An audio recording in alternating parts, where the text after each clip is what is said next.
Story number 9. The Adventure of the Engineer's Thumb. Of all the problems which have been submitted to my friend, Mr. Sherlock Holmes, for solution during the years of our intimacy, there were only two which I was the means of introducing to his notice, that of Mr. Hatherley's thumb and that of Colonel Warburton's madness. Of these, the latter may have afforded a finer field for an acute and original observer, but the other was so strange in its inception and so dramatic in its details that it may be the more worthy of being placed upon record, even if it gave my friend fewer openings for those deductive methods of reasoning by which he achieved such remarkable results.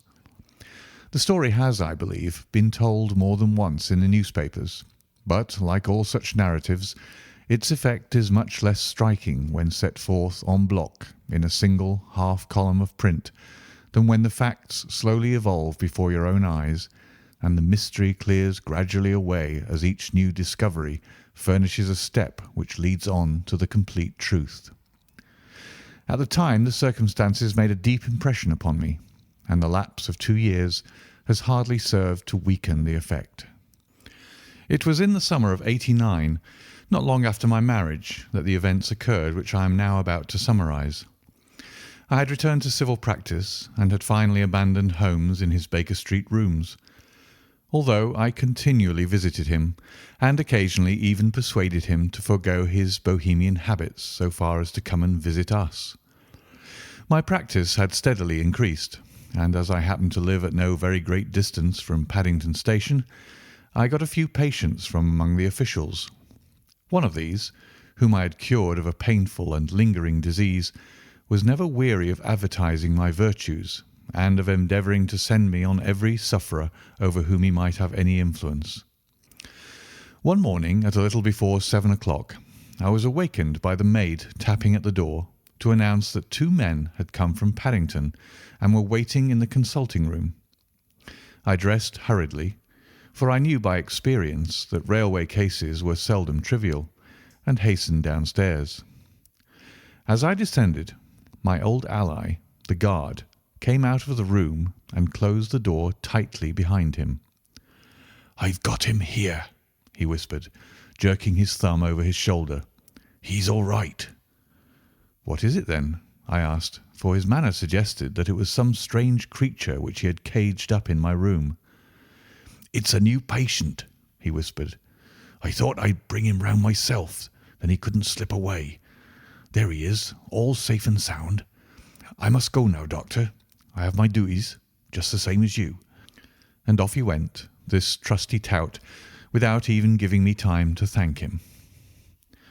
I entered my consulting room and found a gentleman seated by the table. He was quietly dressed in a suit of heather tweed with a soft cloth cap which he had laid down upon my books. Round one of his hands he had a handkerchief wrapped which was mottled all over with bloodstains.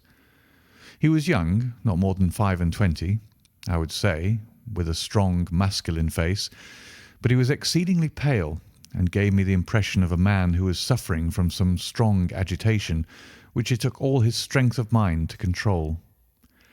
"I'm sorry to knock you up so early, Doctor," said he, "but I've had a very serious accident during the night.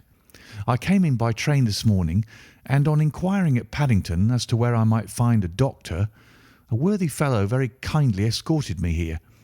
I gave the maid a card, but I see that she's left it upon the side table." I took it up and glanced at it. "Mr. Victor Hatherley, hydraulic engineer, 16A Victoria Street, 3rd floor." That was the name, style, and abode of my morning visitor.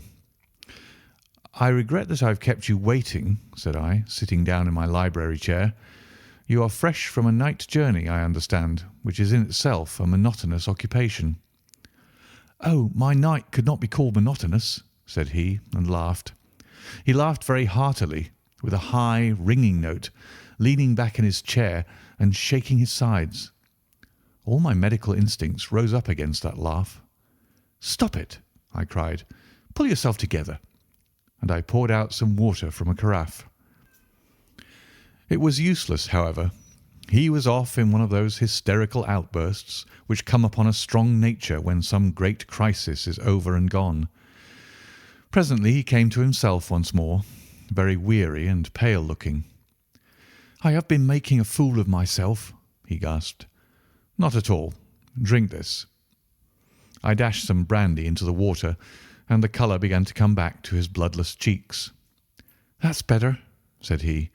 "And now, doctor, perhaps you would kindly attend to my thumb, or rather to the place where my thumb used to be." He unwound the handkerchief and held out his hand. It gave even my hardened nerves a shudder to look at it. There were 4 protruding fingers and a horrid red spongy surface where the thumb should have been. It had been hacked or torn right out from the roots. "Good heavens!" I cried. "This is a terrible injury. It must have bled considerably." "Yes, it did.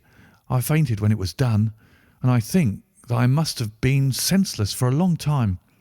When I came to, I found that it was still bleeding, so I tied one end of my handkerchief very tightly around the wrist and braced it up with a twig." "Excellent. You should have been a surgeon." "It is a question of hydraulics, you see, and came within my own province." "This has been done," said I, examining the wound, "by a very heavy and sharp instrument." "A thing like a cleaver," said he. "An accident, I presume?" "By no means." "What? A murderous attack?" "Very murderous indeed." "You horrify me." I sponged the wound, cleaned it, dressed it, and finally covered it over with cotton wadding and carbolized bandages.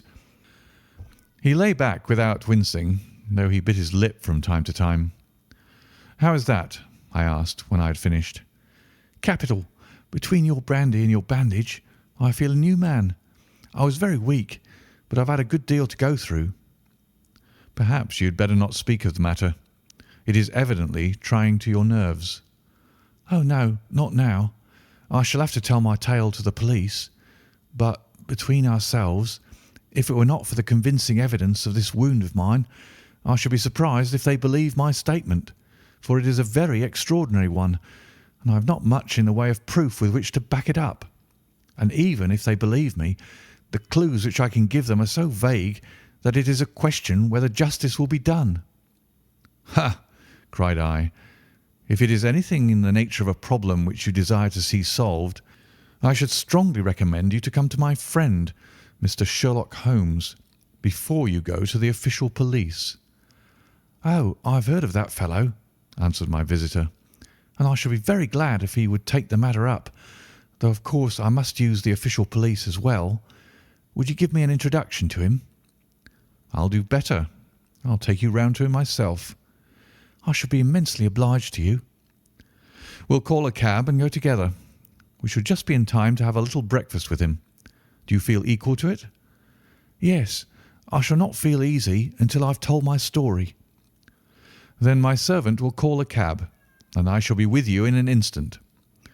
I rushed upstairs, explained the matter shortly to my wife, and in 5 minutes was inside a hansom, driving with my new acquaintance to Baker Street. Sherlock Holmes was, as I expected, lounging about his sitting-room in his dressing-gown, reading the agony column of the Times, and smoking his before-breakfast pipe, which was composed of all the plugs and dottles left from his smokes of the day before, all carefully dried and collected on the corner of the mantelpiece.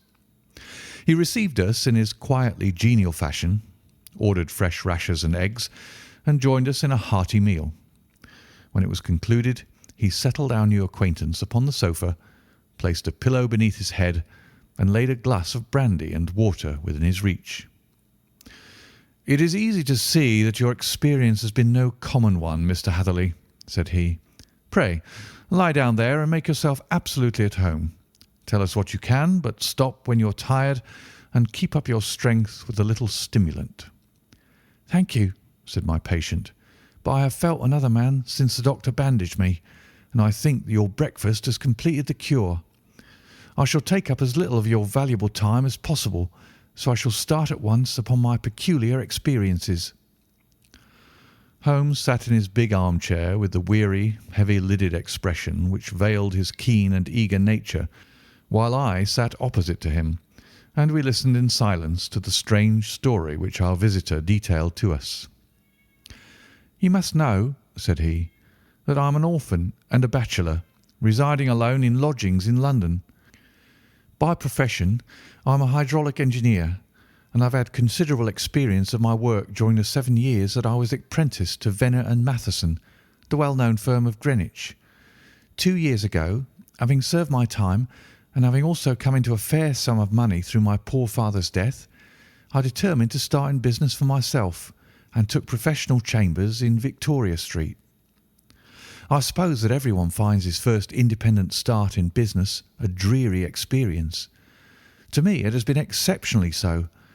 During 2 years I have had 3 consultations and 1 small job, and that is absolutely all that my profession has brought to me.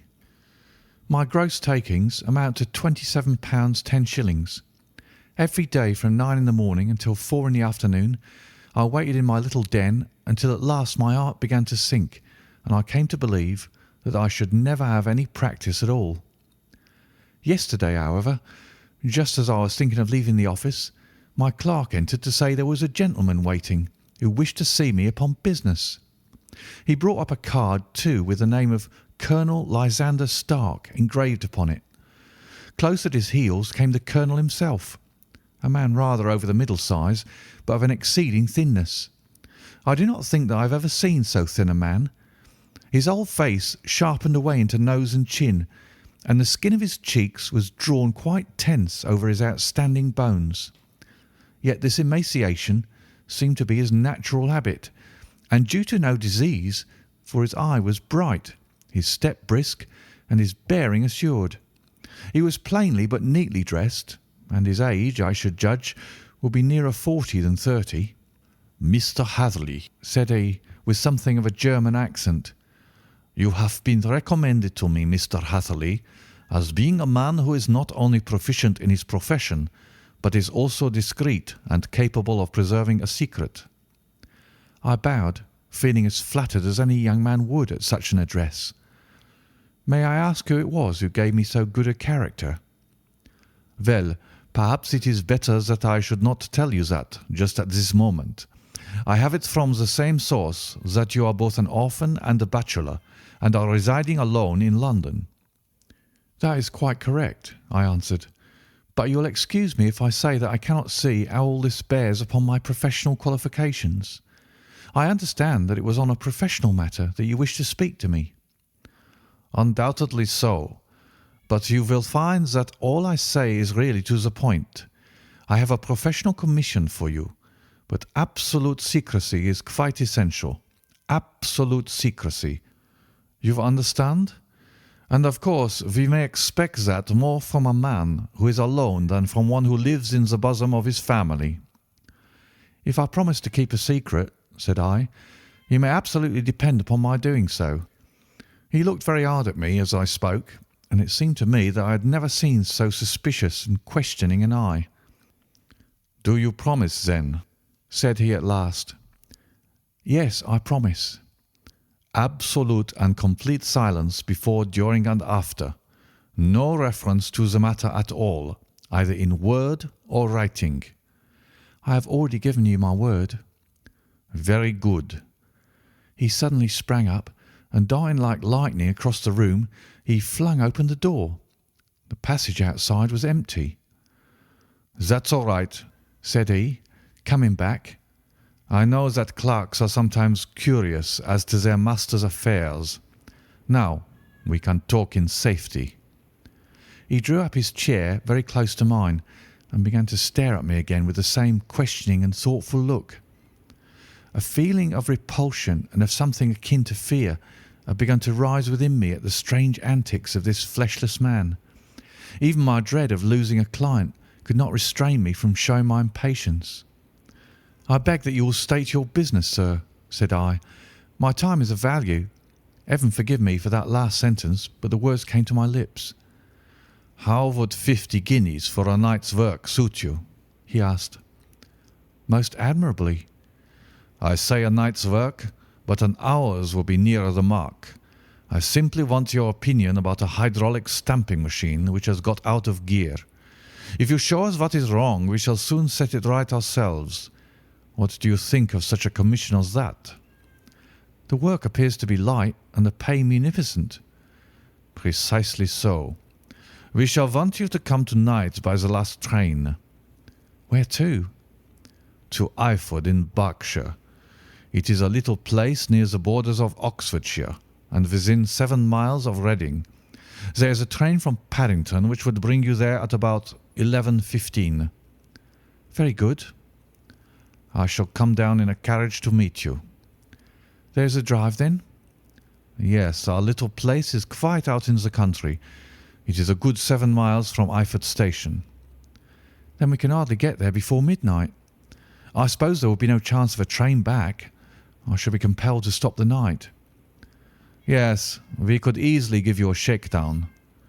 "That is very awkward. Could I not come at some more convenient hour?" "We have judged it best that you should come late. It is to recompense you for any inconvenience that we are paying to you, a young and unknown man, a fee which would buy an opinion from the very heads of your profession. Still, of course, if you would like to draw out of the business, there is plenty of time to do so." I thought of the 50 guineas, and how very useful that would be to me. "Not at all," said I. "I shall be very happy to accommodate myself to your wishes. I should like, however, to understand a little more clearly what it is that you wish me to do." "Quite so. It is very natural that the pledge of secrecy which we have exacted from you should have aroused your curiosity. I have no wish to commit you to anything without you having it all laid before you. I suppose that we are absolutely safe from eavesdroppers." "Entirely." "Then the matter stands thus. You are probably aware that Fuller's earth is a valuable product, and that it is only found in 1 or 2 places in England." "I have heard so." "Some little time ago I bought a small place, a very small place, within 10 miles of Reading. I was fortunate enough to discover that there was a deposit of Fuller's earth in one of my fields. On examining it, however, I found that its deposit was a comparatively small one, and that it formed a link between 2 very much larger ones upon the right and left, both of them, however, in the grounds of my neighbours. These good people are absolutely ignorant that their land contained that which was quite as valuable as a gold mine. Naturally, it was to my interest to buy their land before they discovered its true value. But unfortunately, I had no capital by which I could do this. I took a few of my friends into the secret, however, and they suggested that we should quietly and secretly work our own little deposit, and that in this way we should earn the money which would enable us to buy the neighbouring fields. This we have now been doing for some time, and in order to help us in our operations, we erected a hydraulic press. This press, as I have already explained, has got out of order, and we wish your advice upon the subject. We guard our secret very jealously, however, and if it once become known that we had hydraulic engineers coming to our little house, it would soon rouse inquiry, and then, if the facts came out, it would be good-bye to any chance of getting those fields and carrying out our plans. That is why I have made you promise me that you will not tell a human being that you are going to Eyford tonight. I hope that I make it all plain." "I quite follow you," said I. "The only point which I could not quite understand was what use you could make of a hydraulic press in excavating Fuller's earth, which, as I understand, is dug out like gravel from a pit." "Ah," said he carelessly, "we have our own process. We compress the earth into bricks so as to remove them without revealing what they are. But that is a mere detail. I have taken you fully into my confidence now, Mr. Hatherley, and I have shown you how I trust you." He rose as he spoke. "I shall expect you, then, at Eyford at 11:15. "I shall certainly be there." "And not a word to a soul." He looked at me with a last long, questioning gaze, and then, Pressing my hand in a cold, dank grasp, he hurried from the room. Well, when I came to think it all over in cool blood, I was very much astonished, as you may both think, at this sudden commission which has been entrusted to me. On the other hand, of course, I was glad, for the fee was at least tenfold what I should have asked had I had set a price on my own services, and it was possible that this order might lead to other ones. On the other hand, the face and manner of my patron had made an unpleasant impression upon me, and I could not think that his explanation of the fuller's earth was sufficient to explain the necessity for my coming at midnight and his extreme anxiety lest I should tell anyone of my errand. However, I threw all fears to the winds, ate a hearty supper, drove to Paddington, and started off, having obeyed to the letter the injunction as to holding my tongue. At Reading I had to change not only my carriage but my station. However, I was in time for the last train to Eyford, and I reached the little dim-lit station after 11 o'clock. I was the only passenger who got out there, and there was no one upon the platform save a single sleepy porter with a lantern. As I passed out through the wicket gate, however, I found my acquaintance of the morning waiting in the shadow upon the other side. Without a word, he grasped my arm and hurried me into a carriage, the door of which was standing open. He drew up the windows on either side, tapped on the woodwork, and away we went as fast as the horse could go. "One horse?" interjected Holmes. "Yes, only one." "Did you observe the colour?" "Yes, I saw it by the side lights when I was stepping into the carriage. It was a chestnut." "Tired looking or fresh?" "Oh, fresh and glossy." "Thank you. I am sorry to have interrupted you. Pray continue your most interesting statement." Away we went then, and we drove for at least an hour. Colonel Lysander Stark had said that it was only 7 miles, but I should think, from the rate that we seemed to go, and from the time that we took, that it must have been nearer 12. He sat at my side in silence all the time, and I was aware, more than once, when I glanced in his direction, that he was looking at me with great intensity. The country roads seemed to be not very good in that part of the world, for we lurched and jolted terribly. I tried to look out the window to see something of where we were, but they were made of frosted glass, and I could make out nothing save the occasional bright blur of a passing light. Now and then I hazarded some remark to break the monotony of the journey, but the colonel answered only in monosyllables, and the conversation soon flagged.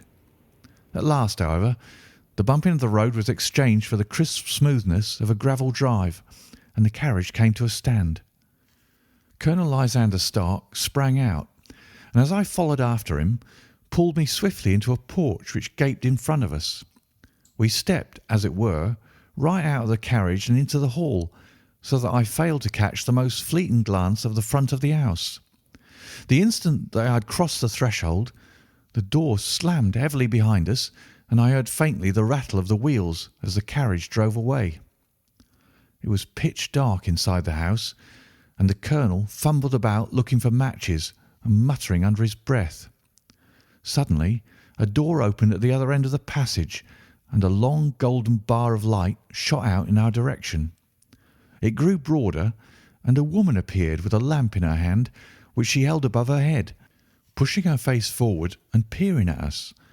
I could see that she was pretty, and from the gloss with which the light shone upon her dark dress, I knew that it was a rich material.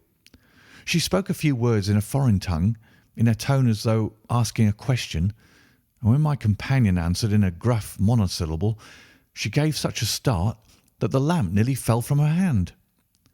Colonel Stark went up to her, whispered something in her ear, and then, pushing her back into the room from whence she had come, he walked towards me again with the lamp in his hand.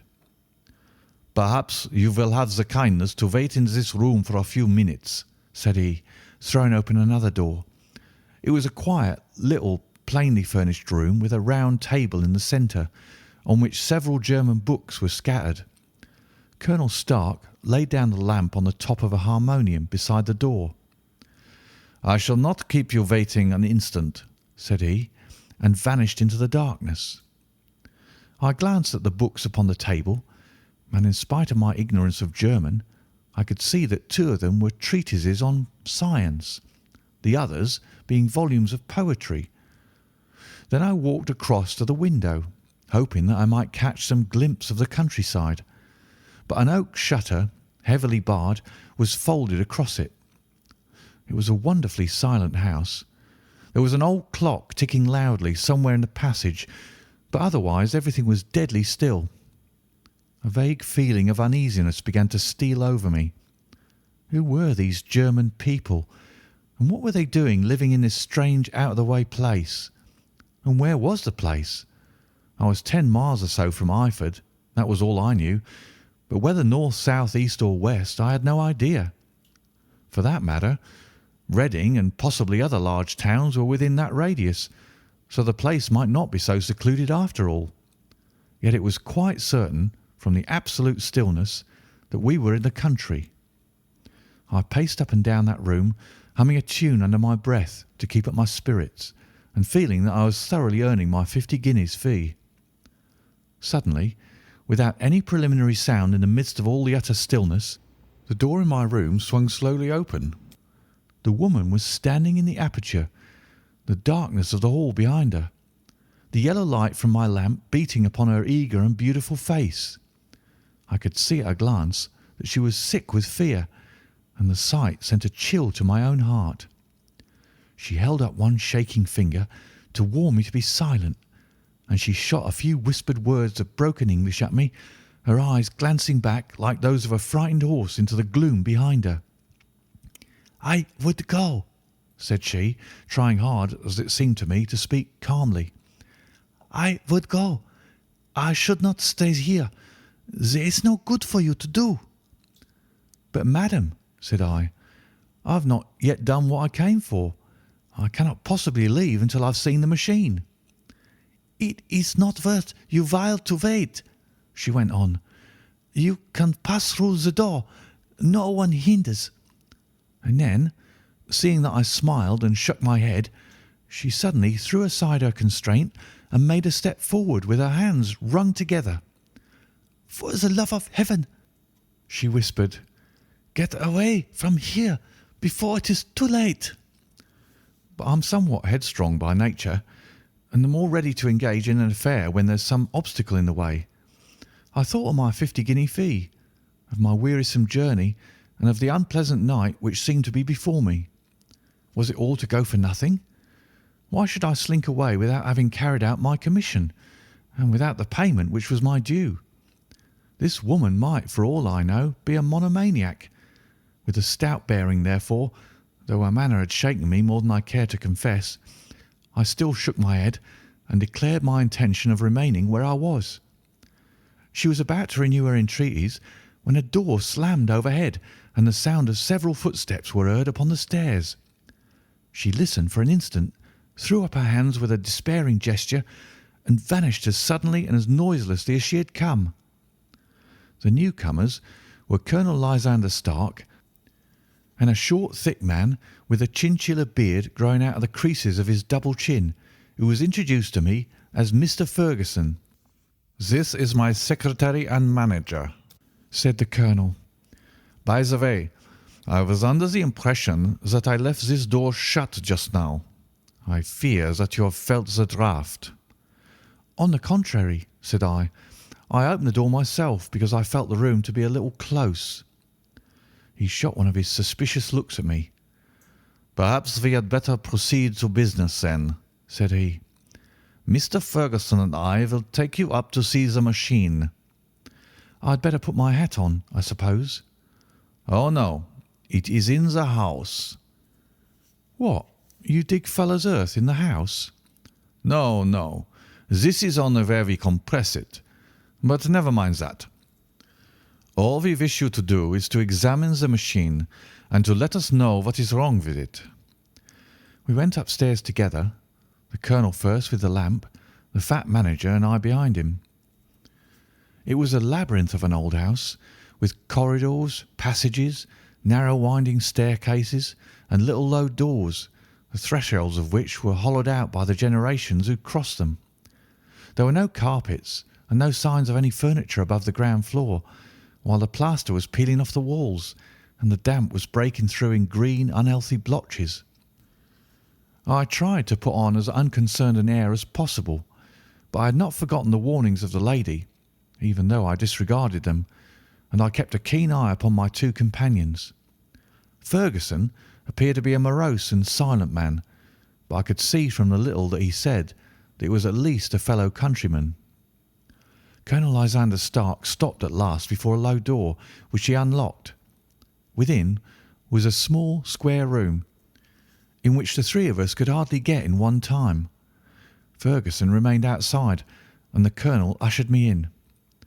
"We are now," said he, "actually within the hydraulic press, and it would be a particularly unpleasant thing for us if anyone were to turn it on. The ceiling of this small chamber is really the end of the descending piston, and it comes down with the force of many tons upon this metal floor. There are small lateral columns of water outside which receive the force, and which transmit and multiply it in the manner which is familiar to you. The machine goes readily enough, but there is some stiffness in the working of it, and it has lost a little of its force. Perhaps you will have the goodness to look it over and to show us how we can set it right." I took the lamp from him, and I examined the machine very thoroughly. It was indeed a gigantic one, and capable of exercising enormous pressure. When I passed outside, however, and pressed down the levers which controlled it, I knew at once by the whishing sound that there was a slight leakage, which allowed a regurgitation of water through one of the side cylinders. An examination showed that one of the india-rubber bands, which was round the head of a driving rod, had shrunk so as not quite to fill the socket along which it worked. This was clearly the cause of the loss of power, and I pointed it out to my companions, who followed my remarks very carefully and asked several practical questions as to how they should proceed to set it right. When I had made it clear to them, I returned to the main chamber of the machine and took a good look at it to satisfy my own curiosity. It was obvious at a glance that the story of the fuller's earth was the merest fabrication, for it would be absurd to suppose that so powerful an engine could be designed for so inadequate a purpose. The walls were of wood, but the floor consisted of a large iron trough, and when I came to examine it, I could see a crust of metallic deposit all over it. I had stooped and was scraping at this to see exactly what it was, when I heard a muttered exclamation in German and saw the cadaverous face of the colonel looking down at me. "What are you doing there?" he asked. I felt angry at having been tricked by so elaborate a story as that which he had told me. "I was admiring your fuller's earth," said I. "I think that I should be better able to advise you as to your machine if I knew what the exact purpose was for which it was used." The instant that I uttered the words, I regretted the rashness of my speech. His face set hard, and a baleful light sprang up in his grey eyes. "Very well," said he. "You shall know all about the machine." He took a step backward, slammed the little door, and turned the key in the lock. I rushed towards it and pulled at the handle, but it was quite secure and did not give in the least to my kicks and shoves. "Hello!" I yelled. "Hello, Colonel, let me out!" And then suddenly, in the silence, I heard a sound which sent my heart into my mouth. It was the clank of the levers and the swish of the leaking cylinder. He had set the engine at work. The lamp still stood upon the floor where I had placed it when examining the trough. By its light I saw that the black ceiling was coming down upon me, slowly, jerkily, but as none knew better than myself, with a force which must within a minute grind me to a shapeless pulp. I threw myself screaming against the door and dragged with my nails at the lock. I implored the colonel to let me out, but the remorseless clanking of the levers drowned my cries. The ceiling was only a foot or two above my head, and with my hand upraised I could feel its hard, rough surface. Then it flashed through my mind that the pain of my death would depend very much upon the position in which I met it. If I lay on my face, the weight would come upon my spine, and I shuddered to think of that dreadful snap. Easier the other way, perhaps, and yet had I the nerve to lie and look up at that deadly black shadow wavering down upon me. Already I was unable to stand erect when my eye caught something which brought a gush of hope back to my heart. I've said that though the floor and ceiling were of iron, the walls were of wood. As I gave a last hurried glance around, I saw a thin line of yellow light between two of the boards, which broadened and broadened as a small panel was pushed backward. For an instant I could hardly believe that there was indeed a door which led away from death. The next instant I threw myself through and lay half fainting upon the other side. The panel had closed again behind me, but the crash of the lamp and a few moments afterwards the clang of the two slabs of metal told me how narrow had been my escape. I was recalled to myself by a frantic plucking at my wrist, and I found myself lying upon the stone floor of a narrow corridor, while a woman bent over me and tugged at me with her left hand, while she held a candle in her right. It was the same good friend whose warning I had so foolishly rejected. "Come, come!" she cried breathlessly. "They will be here in a moment. They will see that you are not here. Oh, do not waste so precious time, but come." This time at least I did not scorn her advice. I staggered to my feet and ran with her along the corridor and down a winding stair. The latter led to another broad passage, and just as we reached it we heard the sound of running feet and the shouting of two voices, one answering the other from the floor on which we were and from the one beneath. My guide stopped and looked about her like the one who is at her wit's end. Then she threw open a door which led into a bedroom, through the window of which the moon was shining brightly. "It is your only chance," said she. "It is high, but it may be that you can jump it." As she spoke, a light sprang into view at the further end of the passage, and I saw the lean figure of Colonel Lysander Stark rushing forward with a lantern in one hand and a weapon like a butcher's cleaver in the other. I rushed across the bedroom, flung open the window, and looked out. How quiet and sweet and wholesome the garden looked in the moonlight, and it could not be more than 30 feet down. I clambered out upon the sill, but I hesitated to jump until I should have heard what passed between my saviour and the ruffian who pursued me. If she were ill used, then at any risks I was determined to go back to her assistance. The thought had hardly flashed through my mind before he was at the door, pushing his way past her, but she threw her arms around him and tried to hold him back. "Fritz, Fritz!" she cried in English. "Remember your promise after the last time. You said it should not be again. He will be silent. Oh, he will be silent." "You are mad, Elise," he shouted, struggling to break away from her. "You will be the ruin of us. He has seen too much. Let me pass, I say." He dashed her to one side, and rushing to the window, cut at me with his heavy weapon. I had let myself go and was hanging by the hands to the sill when his blow fell. I was conscious of a dull pain, my grip loosened, and I fell into the garden below. I was shaken but not hurt by the fall, so I picked myself up and rushed off among the bushes as hard as I could run, for I understood that I was far from being out of danger yet. Suddenly, however, as I ran, a deadly dizziness and sickness came over me. I glanced down at my hand, which was throbbing painfully, and then for the first time saw that my thumb had been cut off and that the blood was pouring from my wound.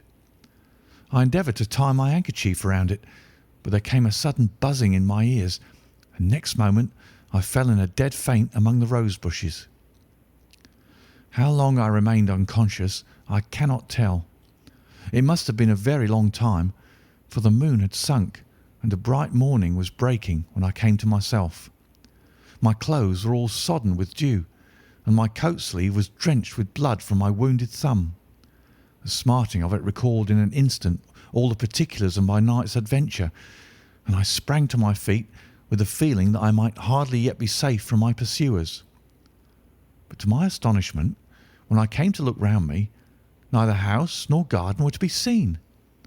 I had been lying in an angle of the hedge, close by the high road, and just a little lower down was a long building, which proved, upon my approaching it, to be the very station at which I had arrived upon the previous night. Were it not for the ugly wound upon my hand, all that had passed during those dreadful hours might have been an evil dream. Half dazed, I went into the station and asked about the morning train. There would be one to Reading in less than an hour. The same porter was on duty, I found, as had been there when I arrived. I inquired of him whether he had ever heard of Colonel Lysander Stark. The name was strange to him. Had he observed a carriage the night before waiting for me? No, he had not. Was there a police station anywhere near? There was one about 3 miles off. It was too far for me to go, weak and ill as I was. I determined to wait until I got back to town before telling my story to the police. It was a little past 6 when I arrived, so I went first to have my wound dressed, and then the doctor was kind enough to bring me along here. I put the case into your hands, and shall do exactly what you advise." We both sat in silence for some little time after listening to this extraordinary narrative. Then Sherlock Holmes pulled down from the shelf one of the ponderous commonplace books in which he placed his cuttings. "Here is an advertisement which will interest you," said he. "It appeared in all the papers about a year ago. Listen to this. 'Lost on the 9th inst. Mr. Jeremiah Hayling, aged 26, a hydraulic engineer, left his lodgings at 10 o'clock at night and has not been heard of since. Was dressed in, etc., etc.' Ha! That represents the last time that the colonel needed to have his machine overhauled, I fancy." "Good heavens!" cried my patient. "Then that explains what the girl said." "Undoubtedly.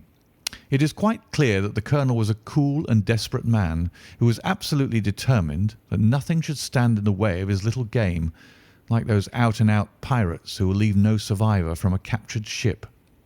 Well, every moment now is precious, so if you feel equal to it we shall go down to Scotland Yard at once as a preliminary to starting for Eyford." Some 3 hours or so afterwards we were all in the train together, bound from Reading to the little Berkshire village. There were Sherlock Holmes, the hydraulic engineer, Inspector Bradstreet of Scotland Yard, a plainclothes man, and myself. Bradstreet had spread an ordnance map of the county out upon the seat and was busy with his compasses drawing a circle with Eyford for its centre. "There you are," said he. "That circle is drawn at a radius of 10 miles from the village. The place we want must be somewhere near that line. You said 10 miles, I think, sir?" "It was an hour's good drive." "And you think that they brought you back all that way when you were unconscious?" "They must have done so. I have a confused memory, too, of having been lifted and conveyed somewhere." "What I cannot understand," said I, "is why they should have spared you when they found you lying fainting in the garden. Perhaps the villain was softened by the woman's entreaties." "I hardly think that likely. I never saw a more inexorable face in my life." "Oh, we shall soon clear up all that," said Bradstreet. "Well, I've drawn my circle, and I only wish I knew at what point upon it the folk that we are in search of are to be found." "I think I could lay my finger on it," said Holmes quietly. "Really now," cried the inspector, "you've formed your opinion? Come now, we shall see who agrees with you. I say it's south, for the country is more deserted there." "And I say east," said my patient. "I am for the west," remarked the plainclothes man. "There are several quiet little villages up there."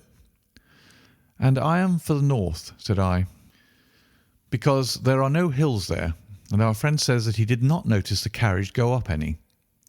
"Come," cried the inspector, laughing, "it's a very pretty diversity of opinion. We've boxed the compass among us. Who do you give your casting vote to?" "You are all wrong." "But we can't all be." "Oh, yes, you can. This is my point." He placed his finger in the centre of the circle. "This is where we shall find them." "But the 12-mile drive," gasped Hatherley. 6 out and 6 back. Nothing simpler. You say yourself that the horse was fresh and glossy when you got in. How could it be that if it had gone 12 miles over heavy roads?" "Indeed, it is a likely ruse enough," observed Bradstreet thoughtfully. "Of course, There can be no doubt as to the nature of this gang." "None at all," said Holmes. "They are coiners on a large scale, and have used the machine to form the amalgam which has taken the place of silver." "We have known for some time that a clever gang was at work," said the inspector. "They've been turning out half-crowns by the thousand. We even traced them as far as Reading, but could get no farther, for they have covered their traces in a way that showed that they were very old hands. But now, thanks to this lucky chance, I think that we should have got them right enough." But the inspector was mistaken, for those criminals were not destined to fall into the hands of justice. As we rolled into Eyford Station, we saw a gigantic column of smoke which steamed up from behind a small clump of trees in the neighbourhood and hung like an immense ostrich feather over the landscape. "A house on fire?" asked Bradstreet as the train steamed off again on its way. "Yes, sir," said the station master. "When did it break out?" "I hear that it was during the night, sir, but it's got worse, and the whole place is in a blaze." "Whose house is it?" "Dr. Beecher's." "Tell me," broke in the engineer, "is Dr. Beecher a German, very thin, with a long, sharp nose?" The station master laughed heartily. "No, sir. Dr. Beecher is an Englishman, and there isn't a man in the parish who has a better lined waistcoat. But he has a gentleman staying with him, a patient, as I understand, who is a foreigner, and he looks as if a little good Berkshire beef would do him no harm." The station master had not finished his speech before we were all hastening in the direction of the fire. The road topped a low hill, and there was a great widespread whitewashed building in front of us, spouting fire at every chink and window, while in the garden in front 3 fire engines were vainly striving to keep the flames under. "That's it!" cried Hatherley in intense excitement. "There's the gravel drive, and there are the rose bushes where I lay. That second window is the one that I jumped from." "Well, at least," said Holmes, "you have had your revenge upon them. There can be no question that it was your oil lamp which, when it was crushed in the press, set fire to the wooden walls, though no doubt they were too excited in the chase after you to observe it at the time. Now keep your eyes open in this crowd for your friends of last night, though I very much fear that they are a good 100 miles off by now." And Holmes' fears came to be realized, for from that day to this no word has ever been heard either of the beautiful woman, the sinister German, or the morose Englishman. Early that morning a peasant had met a cart containing several people and some very bulky boxes driving rapidly in the direction of Reading, but there all traces of the fugitives disappeared, and even Holmes' ingenuity failed ever to discover the least clue as to their whereabouts. The firemen had been much perturbed at the strange arrangements which they had found within, and still more so by discovering a newly severed human thumb upon a window-sill of the second floor. About sunset, however, their efforts were at least successful, and they subdued the flames, but not before the roof had fallen in, and the whole place had been reduced to such absolute ruin that, save some twisted cylinders and iron piping, not a trace remained of the machinery which had cost our unfortunate acquaintance so dearly. Large masses of nickel and of tin were discovered stored in an outhouse, but no coins were to be found, which may have explained the presence of those bulky boxes which have been already referred to.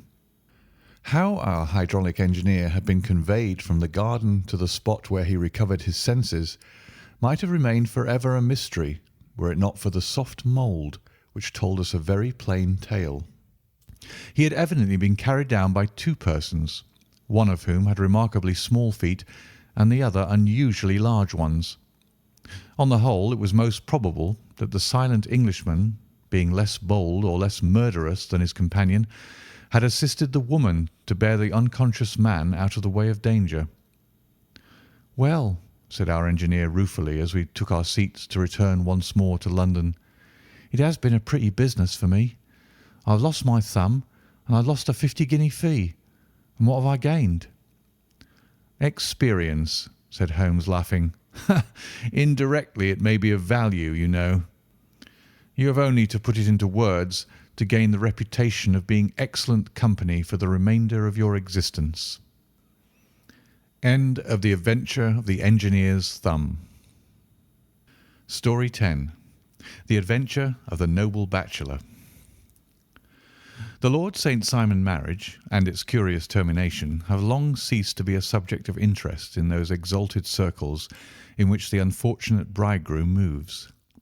Fresh scandals have eclipsed it, and their more piquant details have drawn the gossips away from this 4-year-old drama.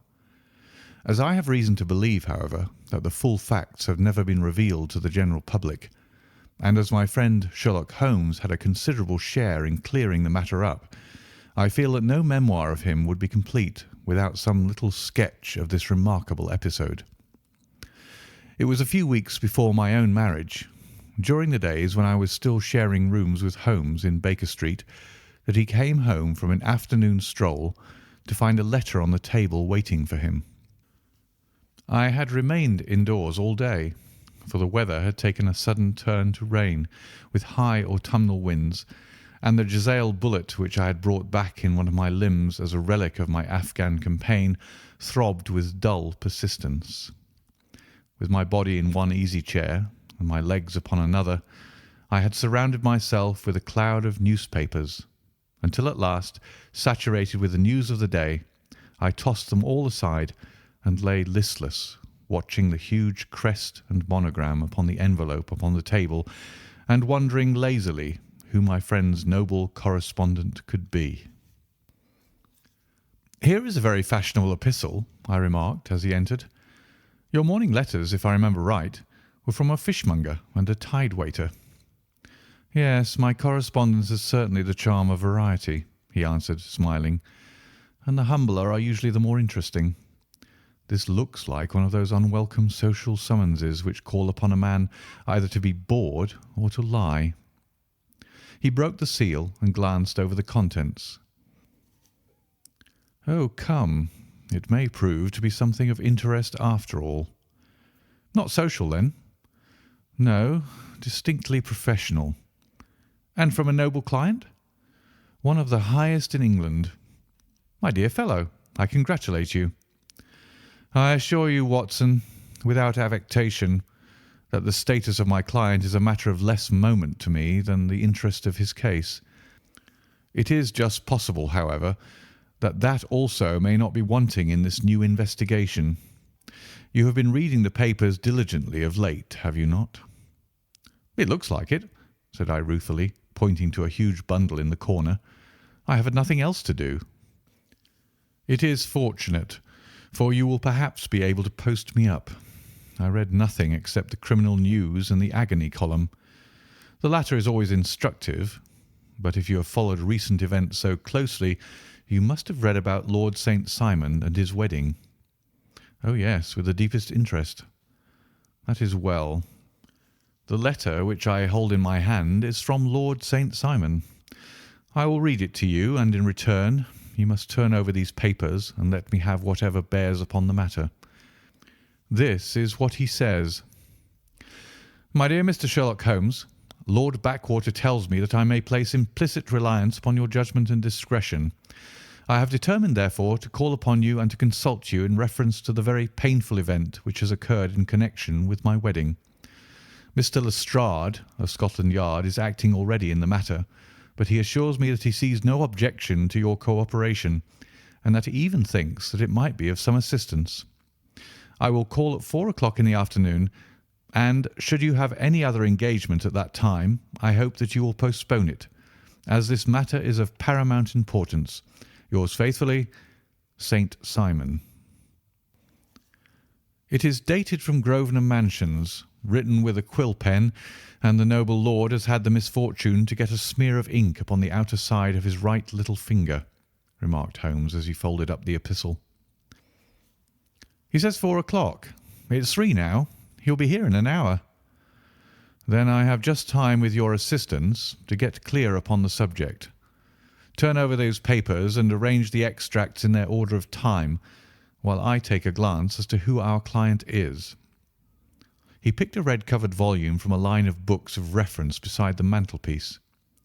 "Here he is," said he, sitting down and flattening it out upon his knee.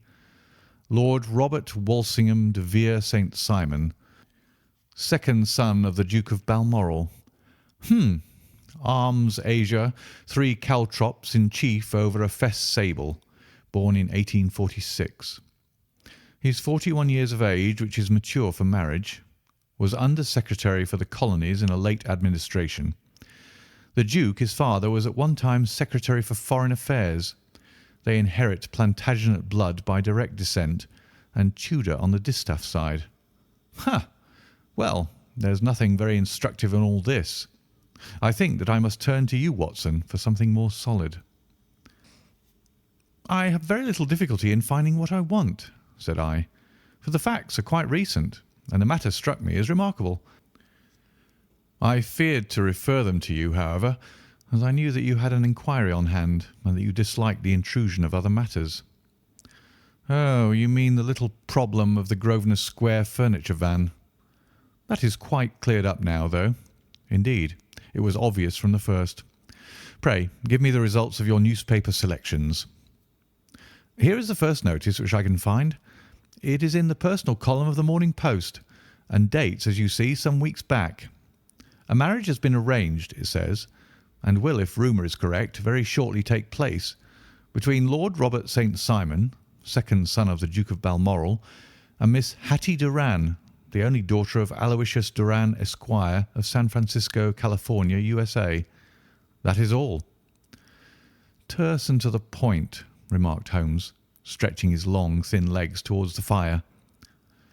There was a paragraph amplifying this in one of the society papers of the same week. Here it is.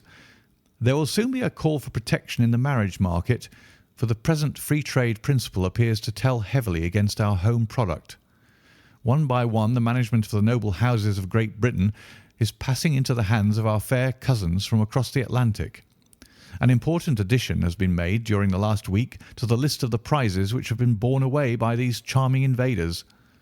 Lord St. Simon, who has shown himself for over 20 years proof against the little god's arrows, has now definitely announced his approaching marriage with Miss Hattie Doran, the fascinating daughter of a California millionaire. Miss Doran, whose graceful figure and striking face attracted much attention at the Westbury House festivities, is an only child, and it is currently reported that her dowry will run to considerably over the 6 figures, with expectancies for the future.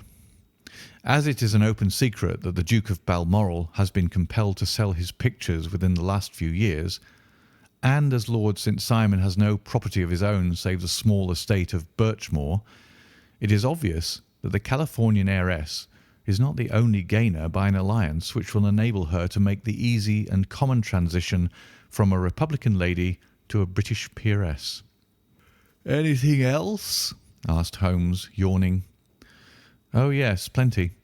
Then there is another note in the Morning Post to say that the marriage will be an absolutely quiet one, that it will be at St. George's, Hanover Square, that only half a dozen intimate friends will be invited, and that the party would return to the furnished house at Lancaster Gate which has been taken by Mr. Aloysius Doran.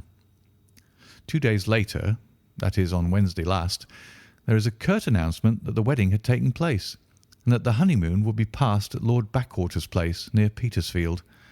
Those are all the notices which appeared before the disappearance of the bride." "Before the what?" asked Holmes with a start. "The vanishing of the lady." "When did she vanish, then?" "At the wedding breakfast." "Indeed. This is more interesting than it promised to be. Quite dramatic, in fact." "Yes, it struck me as being a little out of the common." "They often vanish before the ceremony, and occasionally during the honeymoon, but I cannot call to mind anything quite so prompt as this. Pray let me have the details." "I warn you that they are very incomplete." "Perhaps we may make them less so." "Such as they are set forth in a single article of a morning paper of yesterday, which I will read to you. It is headed, 'Singular Occurrence at a Fashionable Wedding.' The family of Lord Robert St. Simon has been thrown into the greatest consternation by the strange and painful episodes which have taken place in connection with his wedding.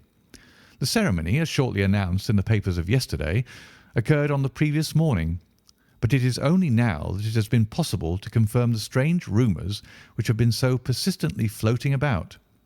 In spite of the attempts of the friends to hush the matter up, So much public attention has now been drawn to it that no good purpose can be served by affecting to disregard what is a common subject for conversation. The ceremony, which was performed at St. George's, Hanover Square, was a very quiet one, no one being present save the father of the bride, Mr. Aloysius Doran, the Duchess of Balmoral, Lord Backwater, Lord Eustace, and Lady Clara St. Simon, the younger brother and sister of the bridegroom, and Lady Alicia Whittington. The whole party proceeded afterwards to the house of Mr. Aloysius Doran at Lancaster Gate, where breakfast had been prepared. It appears that some little trouble was caused by a woman whose name has not been ascertained, who endeavoured to force her way into the house after the bridal party, alleging that she had some claim upon Lord St. Simon. It was only after a painful and prolonged scene that she was ejected by the butler and the footman. The bride, who had fortunately entered the house before this unpleasant interruption, had sat down to breakfast with the rest, when she complained of a sudden indisposition and retired to her room. Her prolonged absence having caused some comment, her father followed her, but learned from her maid that she had only come up to her chamber for an instant, caught up an ulster and bonnet, and hurried down to the passage. One of the footmen declared that he had seen a lady leave the house thus apparelled, but had refused to credit that it was his mistress, believing her to be with the company.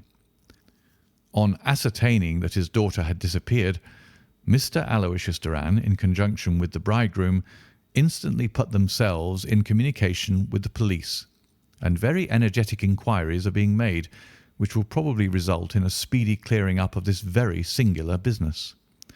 Up to a late hour last night, however, nothing had transpired as to the whereabouts of the missing lady. There are rumours of foul play in the matter, and it is said that the police have caused the arrest of the woman who had caused the original disturbance, in the belief that from jealousy or some other motive she may have been concerned in the strange disappearance of the bride. And that is all? Only one little item in another of the morning papers, but it is a suggestive one. And it is that Miss Flora Miller, the lady who had caused the disturbance, has actually been arrested. It appears that she was formerly a danseuse at the Allegro, and that she has known the bridegroom for some years. There are no further particulars, and the whole case is in your hands now, so far as it has been set forth in the public press. And an exceedingly interesting case it appears to be. I would not have missed it for worlds.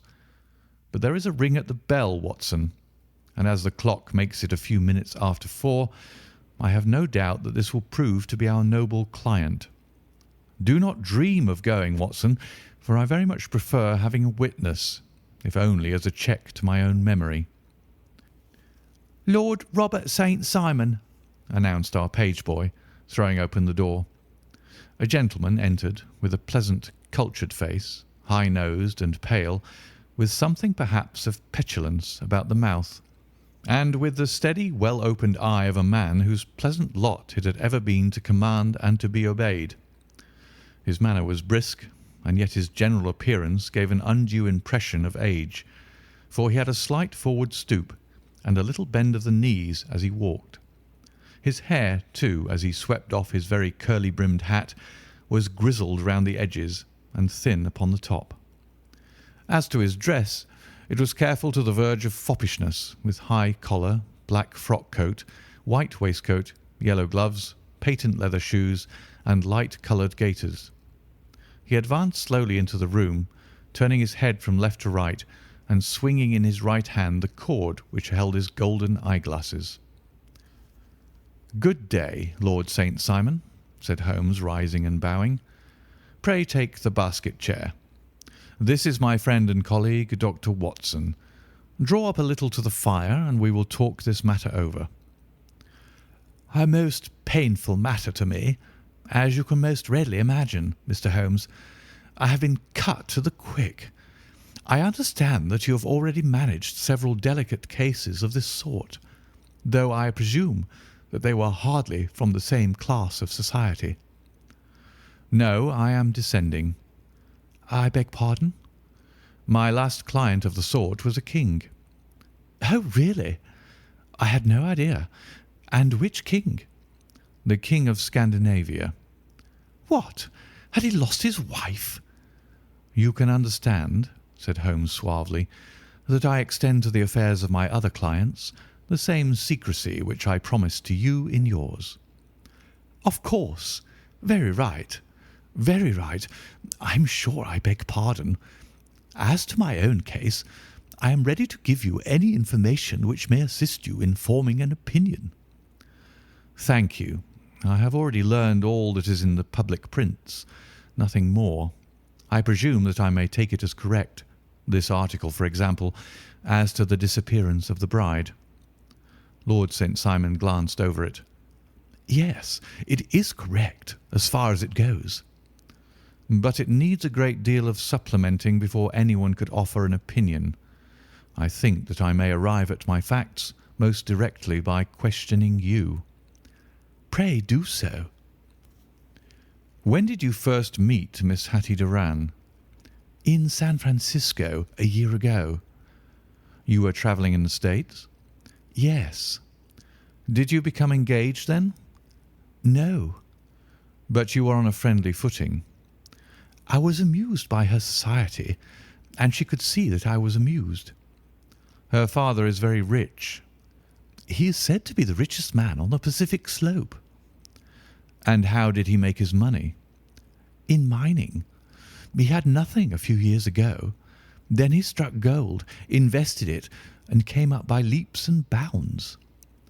Now, what is your own impression as to the young lady's, your wife's character?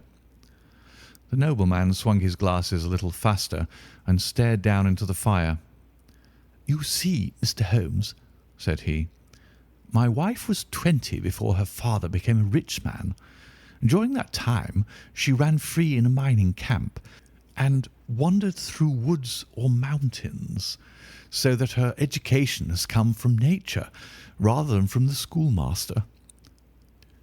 She is what we call in England a tomboy, with a strong nature, wild and free, unfettered by any sort of traditions. She is impetuous, volcanic, I was about to say.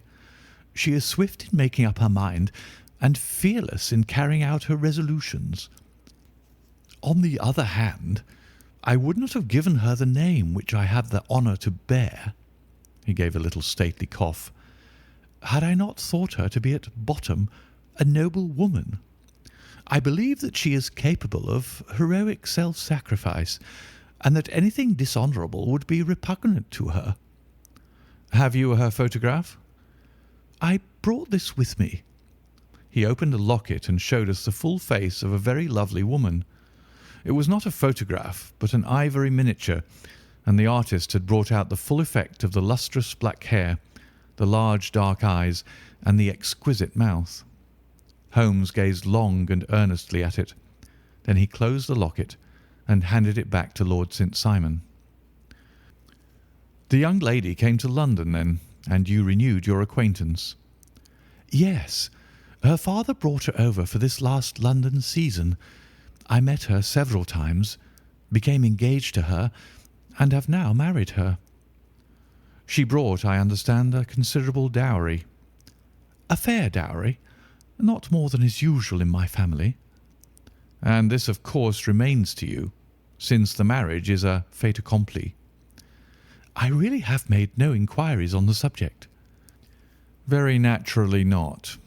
Did you see Miss Doran on the day before the wedding? Yes. Was she in good spirits? Never better. She kept talking of what we should do in our future lives. Indeed. That is very interesting. And on the morning of the wedding? She was as bright as possible, at least until after the ceremony. And did you observe any change in her then? Well, to tell the truth, I saw then the first signs that I had ever seen that her temper was just a little sharp. The incident, however, was too trivial to relate, and can have no possible bearing upon the case. Pray let us have it, for all that. Oh, it is childish. She dropped her bouquet as we went towards the vestry. She was passing the front pew at the time, and it fell over into the pew. There was a moment's delay, but the gentleman in the pew handed it up to her again, and it did not appear to be the worse for the fall. Yet when I spoke to her of the matter, she answered me abruptly, and in the carriage on our way home she seemed absurdly agitated over this trifling cause. Indeed. You say that there was a gentleman in the pew. Some of the general public were present then? Oh, yes. It is impossible to exclude them when the church is open. This gentleman was not one of your wife's friends? No, no. I call him a gentleman by courtesy, but he was quite a common-looking person. I hardly noticed his appearance. But really, I think that we are wandering rather far from the point. Lady St. Simon, then, returned from the wedding in a less cheerful frame of mind than she had gone to it. What did she do on re-entering her father's house? I saw her in conversation with her maid. And who is her maid? Alice is her name. She is an American and came from California with her. A confidential servant? A little too much so. It seemed to me that her mistress allowed her to take great liberties. Still, of course, in America they look upon these things in a different way. How long did she speak to this Alice? Oh, a few minutes. I had something else to think of. You did not overhear what they said? Lady St. Simon said something about jumping a claim. She was accustomed to use slang of the kind. I have no idea what she meant. American slang is very expressive sometimes. And what did your wife do when she finished speaking to her maid? She walked into the breakfast room. On your arm? No, alone. She was very independent in little matters like that. Then, after we had sat down for 10 minutes or so, she rose hurriedly, muttered some words of apology, and left the room. She never came back.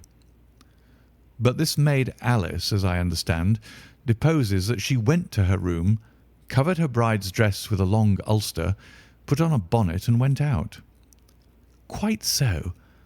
And she was afterwards seen walking into Hyde Park in company with Flora Miller, a woman who is now in custody, and who had already made a disturbance at Mr. Durand's house that morning. Ah, yes. I should like a few particulars as to this young lady, and your relations to her. Lord St. Simon shrugged his shoulders and raised his eyebrows. We have been on a friendly footing for some years. I may say on a very friendly footing. She used to be at the Allegro. I have not treated her ungenerously, and she had no just cause of complaint against me. But you know what women are, Mr. Holmes.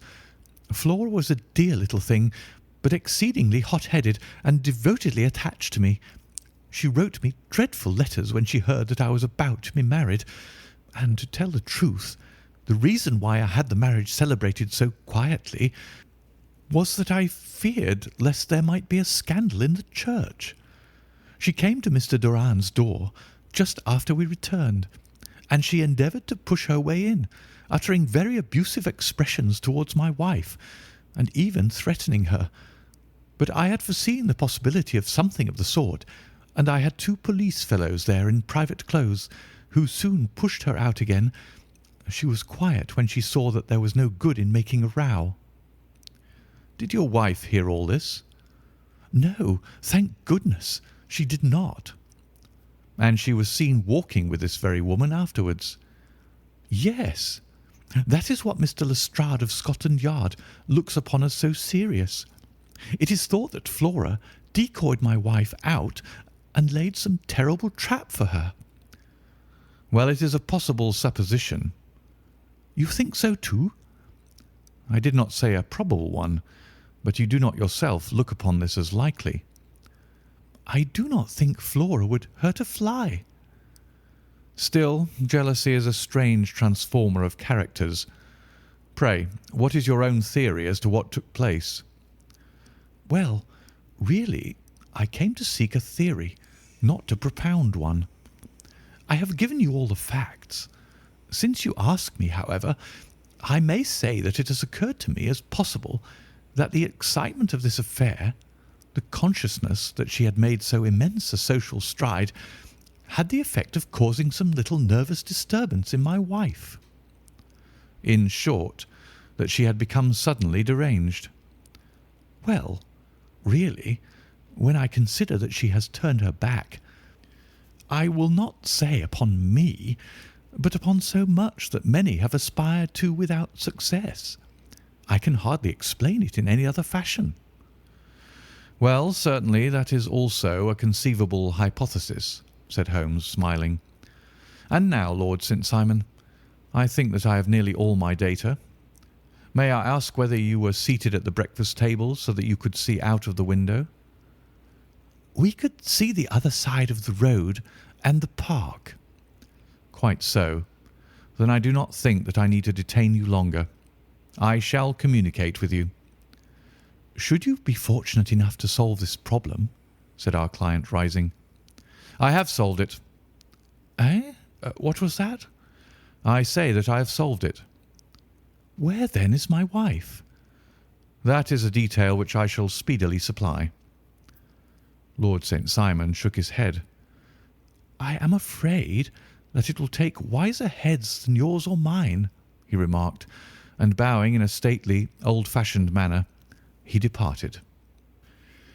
It is very good of Lord St. Simon to honour my head by putting it on a level with his own, said Sherlock Holmes, laughing. I think that I shall have a whisky and soda and a cigar after all this cross-questioning. I had formed my conclusions as to the case before our client came into the room. My dear Holmes, I have notes of several similar cases, though none, as I remarked before, which were quite as prompt. My whole examination served to turn my conjecture into a certainty. Circumstantial evidence is occasionally very convincing, as when you find a trout in the milk, to quote Thoreau's example. But I've heard all that you've heard. Without, however, the knowledge of pre-existing cases, which serves me so well. There was a parallel instance in Aberdeen some years back, and something on very much the same lines at Munich the year after the Franco-Prussian War. It is one of these cases. But hello, here is Lestrade. Good afternoon, Lestrade. You will find an extra tumbler upon the sideboard, and there are cigars in the box. The official detective was attired in a pea jacket and cravat, which gave him a decidedly nautical appearance, and he carried a black canvas bag in his hand. With a short greeting, he seated himself and lit the cigar which had been offered to him. "What's up, then?" asked Holmes with a twinkle in his eye.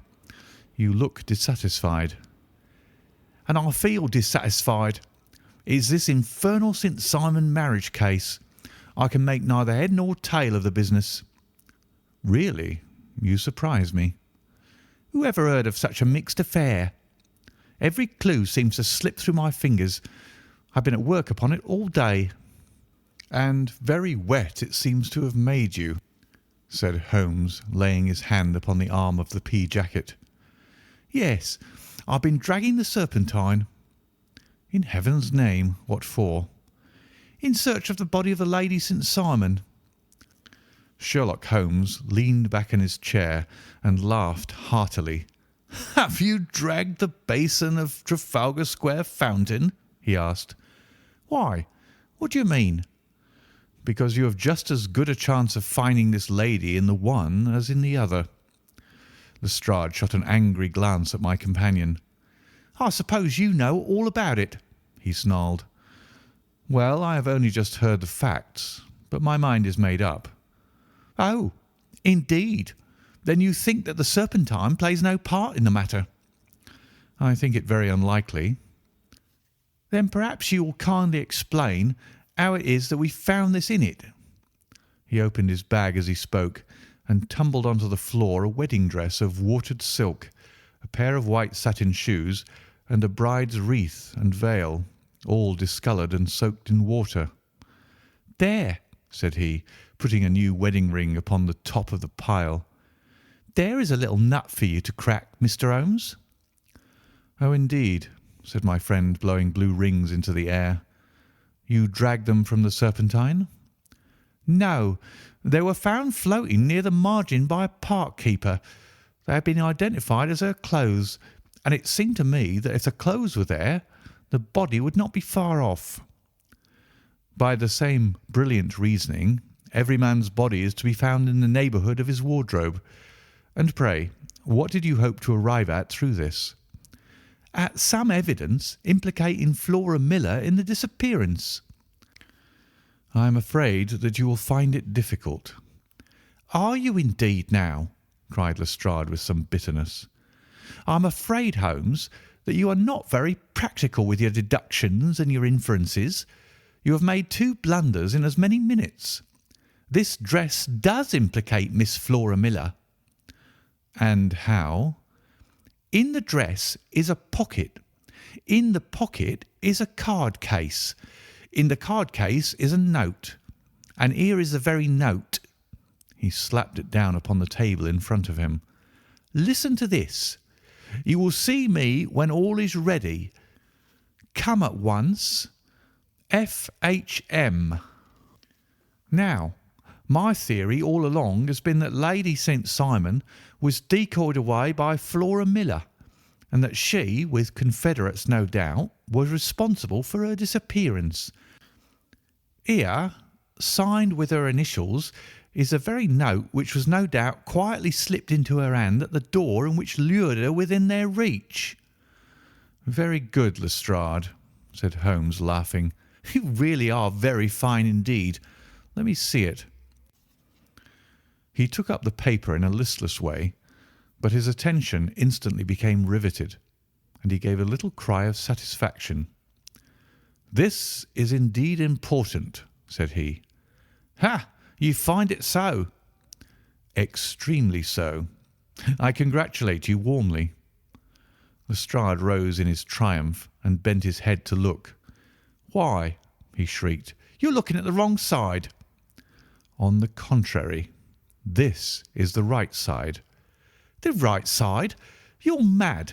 Here is a note written in pencil over here. And over here is what appears to be the fragment of a hotel bill, which interests me deeply. There's nothing in it. I looked at it before, said Lestrade. October 4th, rooms 8 shillings, breakfast 2 shillings 6pence, cocktail 1 shilling, lunch 2 shillings 6pence, glass sherry 8 pence. I see nothing in that. Very likely not. It is most important all the same. As to the note, it is important also, or at least the initials are. So I congratulate you again. I've wasted time enough, said Lestrade, rising. I believe in hard work and not in sitting by the fire spinning fine theories. Good day, Mr. Holmes, and we shall see which gets to the bottom of the matter first. He gathered up the garments, thrust them into the bag, and made for the door.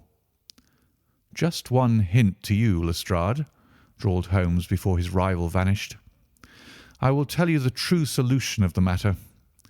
Lady St. Simon is a myth. There is not, and there never has been, any such person. Lestrade looked sadly at my companion. Then he turned to me, tapped his forehead 3 times, shook his head solemnly, and hurried away. He had hardly shut the door behind him when Holmes rose to put on his overcoat. There is something in what the fellow says about outdoor work, he remarked. So I think, Watson, that I must leave you to your papers for a little. It was after 5 o'clock when Sherlock Holmes left me, but I had no time to be lonely, for within an hour there arrived a confectioner's man with a very large flat box. This he unpacked with the help of a youth whom he had brought with him, and presently, to my very great astonishment, a quite Epicurean little cold supper began to be laid out upon our humble lodging-house mahogany. There were a couple of brace of cold woodcock, a pheasant, a pâté de foie gras pie, with a group of ancient and cobwebby bottles. Having laid out all these luxuries, my 2 visitors vanished away, like the genii of the Arabian Nights, with no explanation save that the things had been paid for and were ordered to this address. Just before 9 o'clock, Sherlock Holmes stepped briskly into the room. His features were gravely set, but there was a light in his eye which made me think that he had not been disappointed in his conclusions. "They have laid the supper, then?" he said, rubbing his hands. "You seem to expect company. They've laid for 5. "Yes, I fancy we may have some company dropping in," said he. "I am surprised that Lord St. Simon has not already arrived. Ha! I fancy that I hear his step now upon the stairs." It was indeed our visitor of the afternoon who came bustling in, dangling his glasses more vigorously than ever, and with a very perturbed expression upon his aristocratic features. "My messenger reached you, then?" asked Holmes. "Yes, and I confess that the contents startled me beyond measure. Have you good authority for what you say?" "The best possible." Lord St. Simon sank into a chair and passed his hand over his forehead. "What will the Duke say," he murmured, "when he hears that one of the family has been subjected to such humiliation?" "It is the pure accident. I cannot allow that there is any humiliation." "Ah, you look on these things from another standpoint." "I fail to see that anyone is to blame. I can hardly see how the lady could have acted otherwise, though her abrupt method of doing it was undoubtedly to be regretted. Having no mother, she had no one to advise her at such a crisis." "It was a slight, sir, a public slight," said Lord St. Simon, tapping his fingers upon the table. "You must make allowance for this poor girl, placed in so unprecedented a position." "I will make no allowance. I am very angry indeed, and I have been shamefully used." "I think that I heard a ring," said Holmes. "Yes, there are steps on the landing. If I cannot persuade you to take a lenient view of the matter, Lord St. Simon, I have brought an advocate here who may be more successful." He opened the door and ushered in a lady and gentleman. "Lord St. Simon," said he, "allow me to introduce you to Mr. and Mrs. Francis Hay Moulton. The lady, I think, you have already met." At the sight of these newcomers our client had sprung from his seat and stood very erect, with his eyes cast down and his hand thrust into the breast of his frock-coat, a picture of offended dignity. The lady had taken a quick step forward and had held out her hand to him, but he still refused to raise his eyes. It was as well for his resolution, perhaps, for her pleading face was one which it is hard to resist. "You're angry, Robert," said she. "Well, I guess you have every cause to be." "Pray, make no apology to me," said Lord Simon bitterly. "Oh, yes, I know that I have treated you real bad, and that I should have spoken to you before I went, but I was kind of rattled, and from the time when I saw Frank here again, I just didn't know what I was doing or saying. I only wonder I didn't fall down and do a faint right there before the altar." "Perhaps, Mrs. Moulton, you would like my friend and me to leave the room while you explain this matter."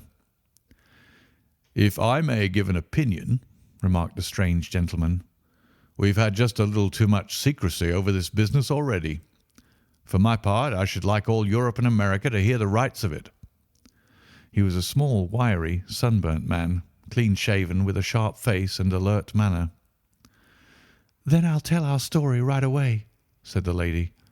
"Frank here and I met in '84 in Maguire's camp near the Rockies, where Pa was working a claim. We were engaged to each other, Frank and I, but then one day Father struck a rich pocket and made a pile, while poor Frank here had a claim that petered out and came to nothing. The richer Pa grew, the poorer was Frank. So at last Pa wouldn't hear of our engagement lasting any longer, and he took me away to Frisco.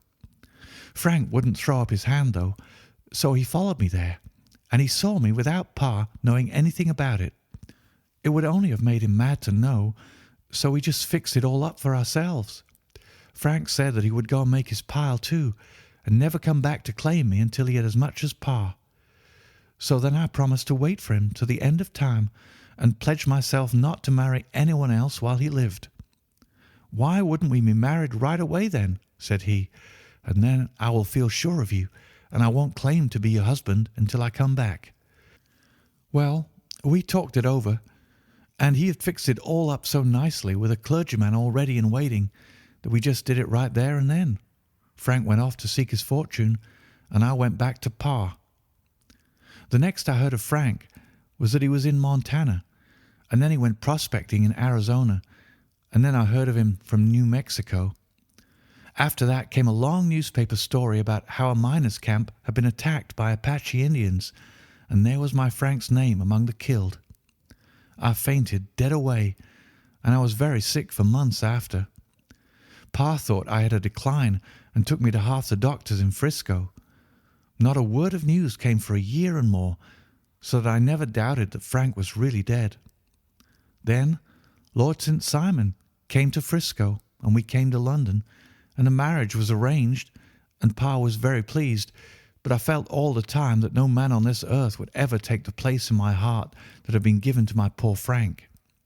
Still, if I had married Lord St. Simon, of course I'd have done my duty by him. We can't command our love, but we can our actions. I went to the altar with him with the intention to make him just as good a wife as it was in me to be. But you may imagine what I felt when, just as I came to the altar rails, I glanced back and saw Frank standing and looking at me out of the first pew. I thought it was his ghost at first, but when I looked again, there he was still, with a kind of question in his eyes, as if to ask me whether I was glad or sorry to see him. I wonder I didn't drop. I know that everything was turning round, and the words of the clergyman were just like the buzz of a bee in my ear. I didn't know what to do. Should I stop the service and make a scene in the church? I glanced at him again, and he seemed to know what I was thinking, for he raised his finger to his lips to tell me to be still. Then I saw him scribble on a piece of paper, and I knew that he was writing me a note. As I passed his pew on the way out, I dropped my bouquet over to him, and he slipped the note into my hand when he returned me the flowers. It was only a line asking me to join him when he made the sign to me to do so. Of course, I never doubted for a moment that my first duty was now to him, and I determined to do just whatever he might direct. When I got back, I told my maid, who had known him in California and had always been his friend. I ordered her to say nothing, but to get a few things packed and my ulster ready. I know I ought to have spoken to Lord St. Simon, but it was dreadful hard before his mother and all those great people. I just made up my mind to run away and explain afterwards. I hadn't been at the table 10 minutes before I saw Frank out of the window at the other side of the road. He beckoned to me and then began walking into the park. I slipped out, put on my things and followed him. Some woman came talking something or other about Lord St. Simon to me. Seemed to me from the little I heard as if he had had a little secret of his own before marriage also. But I managed to get away from her and soon overtook Frank. We got into a cab together, and away we drove to some lodgings he had taken in Gordon Square. And that was my true wedding after those years of waiting. Frank had been a prisoner among the Apaches, had escaped, came on to Frisco, found that I had given him up for dead and had gone to England, followed me there, and had come upon me at last on the very morning of my second wedding. "I saw it in a paper," explained the American. "It gave the name and the church, but not where the lady lived." Then we had a talk as to what we should do, and Frank was all for openness. But I was so ashamed of it all that I felt as if I should like to vanish away and never see any of them again, just sending a line to Pa, perhaps, to show him that I was alive. It was awful to me to think of all those lords and ladies sitting round that breakfast table and waiting for me to come back. So Frank took my wedding clothes and things and made a bundle of them so that I should not be traced, and dropped them away somewhere where no one could find them. It is likely that we should have gone on to Paris tomorrow, only that this good gentleman, Mr. Holmes, came round to us this evening, though how he found us is more than I can think, and he showed us very clearly and kindly that I was wrong and that Frank was right, and that we should be putting ourselves in the wrong if we were so secret. Then he offered to give us a chance of talking to Lord St. Simon alone, and so we came right away round to his rooms at once. Now, Robert, you've heard it all. and I am very sorry if I have given you pain, and I hope that you do not think very meanly of me." Lord St. Simon had by no means relaxed his rigid attitude, but had listened with a frowning brow and a compressed lip to this long narrative. "Excuse me," he said, "but it is not my custom to discuss my most intimate personal affairs in this public manner." "Then you won't forgive me? You won't shake hands before I go?" "Oh, certainly, if it would give you any pleasure." He put out his hand and coldly grasped that which she extended to him. "I had hoped," suggested Holmes, "that you would have joined us in a friendly supper." "I think that there you ask a little too much," responded his lordship. "I may be forced to acquiesce in these recent developments, but I can hardly be expected to make merry over them. I think that with your permission, I will now wish you all a very good night." He included us all in a sweeping bow and stalked out of the room. "Then I trust that you will at least honour me with your company," said Sherlock Holmes. "It is always a joy to meet an American, Mr. Moulton, for I am one of those who believe that the folly of a monarch and the blundering of a minister in far gone years will not prevent our children from being some day citizens of the same world-wide country under a flag which shall be a quartering of the Union Jack with the stars and stripes." "The case has been an interesting one," remarked Holmes when our visitors had left us, "because it serves to show very clearly how simple the explanation may be of an affair which at first sight seems to be almost inexplicable. Nothing could be more natural than the sequence of events as narrated by this lady, and nothing stranger than the result when viewed, for instance, by Mr. Lestrade of Scotland Yard." "You are not yourself at fault at all, then?" "From the first, two facts were very obvious to me. The one, that the lady had been quite willing to undergo the wedding ceremony. The other, that she had repented of it within a few minutes of returning home. Obviously something had occurred during the morning, then, to cause her to change her mind. What could that something be? She could not have spoken to anyone when she was out, for she had been in the company of the bridegroom. Had she seen someone, then? If she had, it must be someone from America, because she had spent so short a time in this country that she could hardly have allowed anyone to acquire so deep an influence over her that the mere sight of him would induce her to change her plans so completely. You see, we have already arrived, by a process of exclusion, at the idea that she might have seen an American. Then, who could this American be, and why should he possess so much influence over her? It might be a lover, it might be a husband. Her young womanhood had, I knew, been spent in rough scenes and under strange conditions. So far I had got before I ever heard Lord St. Simon's narrative. When he told us of a man in a pew, of the change in the bride's manner, of so transparent a device for obtaining a note as the dropping of a bouquet, of her resort to her confidential maid, and of a very significant allusion to claim jumping, which in miners' parlance means taking possession of that which another person has a prior claim to, the whole situation became absolutely clear. She had gone off with a man, and the man was either a lover or was a previous husband, the chances being in the favour of the latter. And how in the world did you find them? It might have been difficult, but friend Lestrade held information in his hands, the value of which he did not himself know.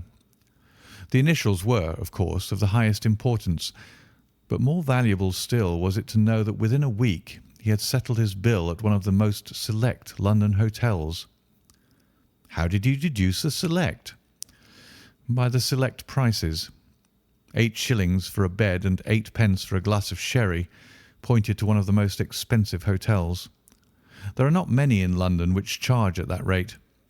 In the second one, which I visited in Northumberland Avenue, I learned by an inspection of the book that Francis H. Moulton, an American gentleman, had left only the day before, and on looking over the entries against him, I came upon the very items which I had seen in the duplicate bill. His letters were to be forwarded to 226 Gordon Square. So thither I travelled, and being fortunate enough to find the loving couple at home, I ventured to give them some paternal advice and to point out to them that it would be better in every way that they should make their position a little clearer both to the general public and to Lord St. Simon in particular. I invited them to meet him here, and, as you see, I made him keep the appointment. But with no very good result, I remarked. His conduct was certainly not very gracious. "Ah, Watson," said Holmes, smiling, "perhaps you would not be very gracious either, if, after all the trouble of wooing and wedding, you found yourself deprived in an instant of wife and of fortune. I think that we may judge Lord St. Simon very mercifully, and thank our stars that we are never likely to find ourselves in the same position. Draw your chair up and hand me my violin, for the only problem we still have to solve is how to while away these bleak autumnal evenings." End of The Adventure of the Noble Bachelor. Story 11. The Adventure of the Beryl Coronet. "Holmes," said I, as I stood one morning in our bow window looking down the street, "here is a madman coming along. It seems rather sad that his relatives should allow him to come out alone." My friend rose lazily from his armchair and stood with his hands in the pockets of his dressing gown, looking over my shoulder. It was a bright, crisp February morning, and the snow of the day before still lay deep upon the ground, shimmering brightly in the wintry sun. Down the centre of Baker Street it had been ploughed into a brown, crumbly band by the traffic, but at either side and on the heaped-up edges of the footpaths it still lay as white as when it fell. The grey pavement had been cleaned and scraped, but was still dangerously slippery, so that there were fewer passengers than usual. Indeed, from the direction of the Metropolitan Station no one was coming save the single gentleman whose eccentric conduct had drawn my attention. He was a man of about 50, tall, portly, and imposing, with a massive, strongly marked face and a commanding figure. He was dressed in a sombre yet rich style, in black frock coat, shining hat, neat brown gaiters, and well-cut pearl-grey trousers. Yet his actions were in absurd contrast to the dignity of his dress and features, for he was running hard, with occasional little springs, such as weary man gives who is little accustomed to set any tax upon his legs. As he ran he jerked his hands up and down, waggled his head, and writhed his face into the most extraordinary contortions. "What on earth can be the matter with him?" I asked. "He's looking up at the numbers of the houses." "I believe that he's coming here," said Holmes, rubbing his hands. "Here?" "Yes. I rather think he is coming to consult me professionally. I think that I recognise the symptoms." "Ha! Did I not tell you?" As he spoke, the man, puffing and blowing, rushed at our door and pulled at our bell until the whole house resounded with the clanging. A few moments later he was in our room, still puffing, still gesticulating, but with so fixed a look of grief and despair in his eyes that our smiles were turned in an instant to horror and pity. For a while he could not get his words out, but swayed his body and plucked at his hair like one who has been driven to the extreme limits of his reason. Then, suddenly springing to his feet, he beat his head against the wall with such force that we both rushed upon him and tore him away to the centre of the room. Sherlock Holmes pushed him down into the easy-chair, and, sitting beside him, patted his hand and chatted with him in the easy, soothing tones which he knew so well how to employ. "You have come to me to tell your story, have you not?" said he. "You are fatigued with your haste.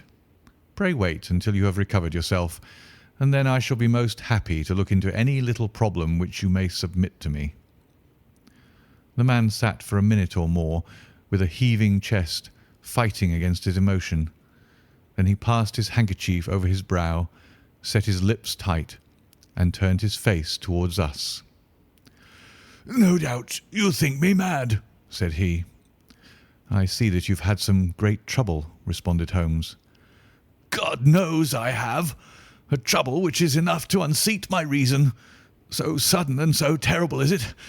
Public disgrace I might have faced. although I am a man whose character has never yet borne a stain. Private affliction also is the lot of every man, but the two coming together, and in so frightful a form, have been enough to shake my very soul. Besides, it is not I alone. The very noblest in the land may suffer unless some way be found out of this horrible affair." "Pray compose yourself, sir," said Holmes, "and let me have a clear account of who you are and what it is that has befallen you." "My name," answered our visitor, "is probably familiar to your ears. I am Alexander Holder, of the banking firm of Holder and Stevenson, of Threadneedle Street." The name was indeed well known to us, as belonging to the senior partner in the second largest private banking concern in the City of London. What could have happened, then, to bring one of the foremost citizens of London to this most pitiable pass? We waited, all curiosity, until with another effort he braced himself to tell his story. "I feel that time is of value," said he. "That is why I hastened here when the police inspector suggested that I should secure your cooperation. I came to Baker Street by the Underground and hurried from there on foot, for the cabs go slowly through the snow. That is why I was so out of breath, for I am a man who takes very little exercise. I feel better now, and I will put the facts before you as shortly and yet as clearly as I can.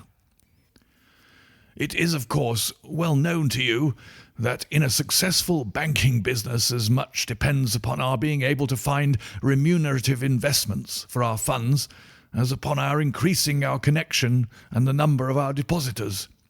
One of our most lucrative means of laying out money is in the shape of loans, where the security is unimpeachable.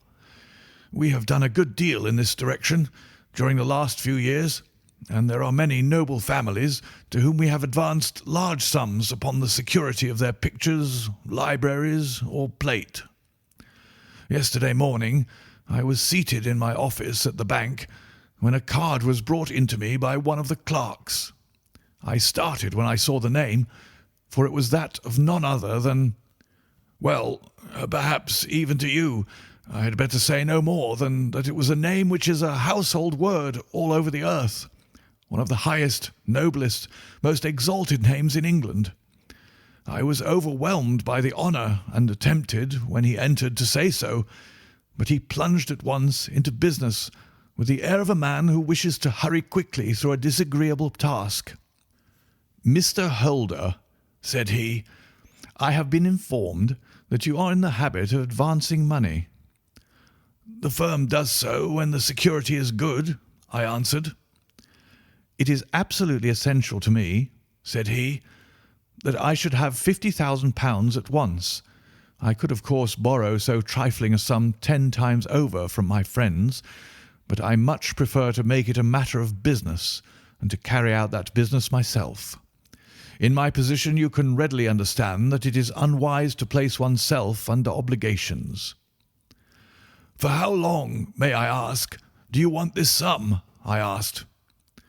"Next Monday I have a large sum due to me, and I shall then most certainly repay what you advance, with whatever interest you think it right to charge. But it is very essential to me that the money should be paid at once." "I shall be happy to advance it without further parley from my own private purse," said I, "were it not that the strain would be rather more than it could bear. If, on the other hand, I am to do it in the name of the firm, then in justice to my partner, I must insist that, even in your case, every business-like precaution should be taken." "I should prefer to have it so," said he, raising up a square black morocco case which he had laid beside his chair. "You have doubtless heard of the beryl coronet." "One of the most precious public possessions of the empire," said I. "Precisely." He opened the case, and there, embedded in soft flesh-coloured velvet, lay the magnificent piece of jewellery which he had named. "There are 39 enormous beryls," said he, "and the price of the gold chasing is incalculable. The lowest estimate would put the worth of the coronet at double the sum which I have asked. I am prepared to leave it with you as my security." I took the precious case into my hands and looked in some perplexity from it to my illustrious client. "You doubt its value?" he asked. "Not at all. I only doubt—" "The propriety of my leaving it. You may set your mind at rest about that. I should not dream of doing so were it not absolutely certain that I should be able in 4 days to reclaim it. It is a pure matter of form. Is the security sufficient?" "Ample." "You understand, Mr. Holder, that I am giving you a strong proof of the confidence which I have in you, founded upon all that I have heard of you. I rely upon you not only to be discreet and to refrain from all gossip upon the matter, but, above all, to preserve this coronet with every possible precaution, because I need not say that a great public scandal would be caused if any harm were to befall it. Any injury to it would be almost as serious as its complete loss, for there are no beryls in the world to match these, and it would be impossible to replace them. I leave it with you, however, with every confidence, and I shall call for it in person on Monday morning." Seeing that my client was anxious to leave, I said no more, but, calling for my cashier, I ordered him to pay over 50 £1,000 notes. When I was alone once more, however, with the precious case lying upon the table in front of me, I could not but think with some misgivings of the immense responsibility which it entailed upon me. There could be no doubt that, as it was a national possession, a horrible scandal would ensue if any misfortune should occur to it. I already regretted having ever consented to take charge of it. However, it was too late to alter the matter now, so I locked it up in my private safe and turned once more to my work. When evening came, I felt that it would be an imprudence to leave so precious a thing in the office behind me. Bankers' safes have been forced before now, and why should not mine be? If so, how terrible would be the position in which I should find myself. I determined, therefore, that for the next few days I would always carry the case backward and forward with me, so that it might never be really out of my reach.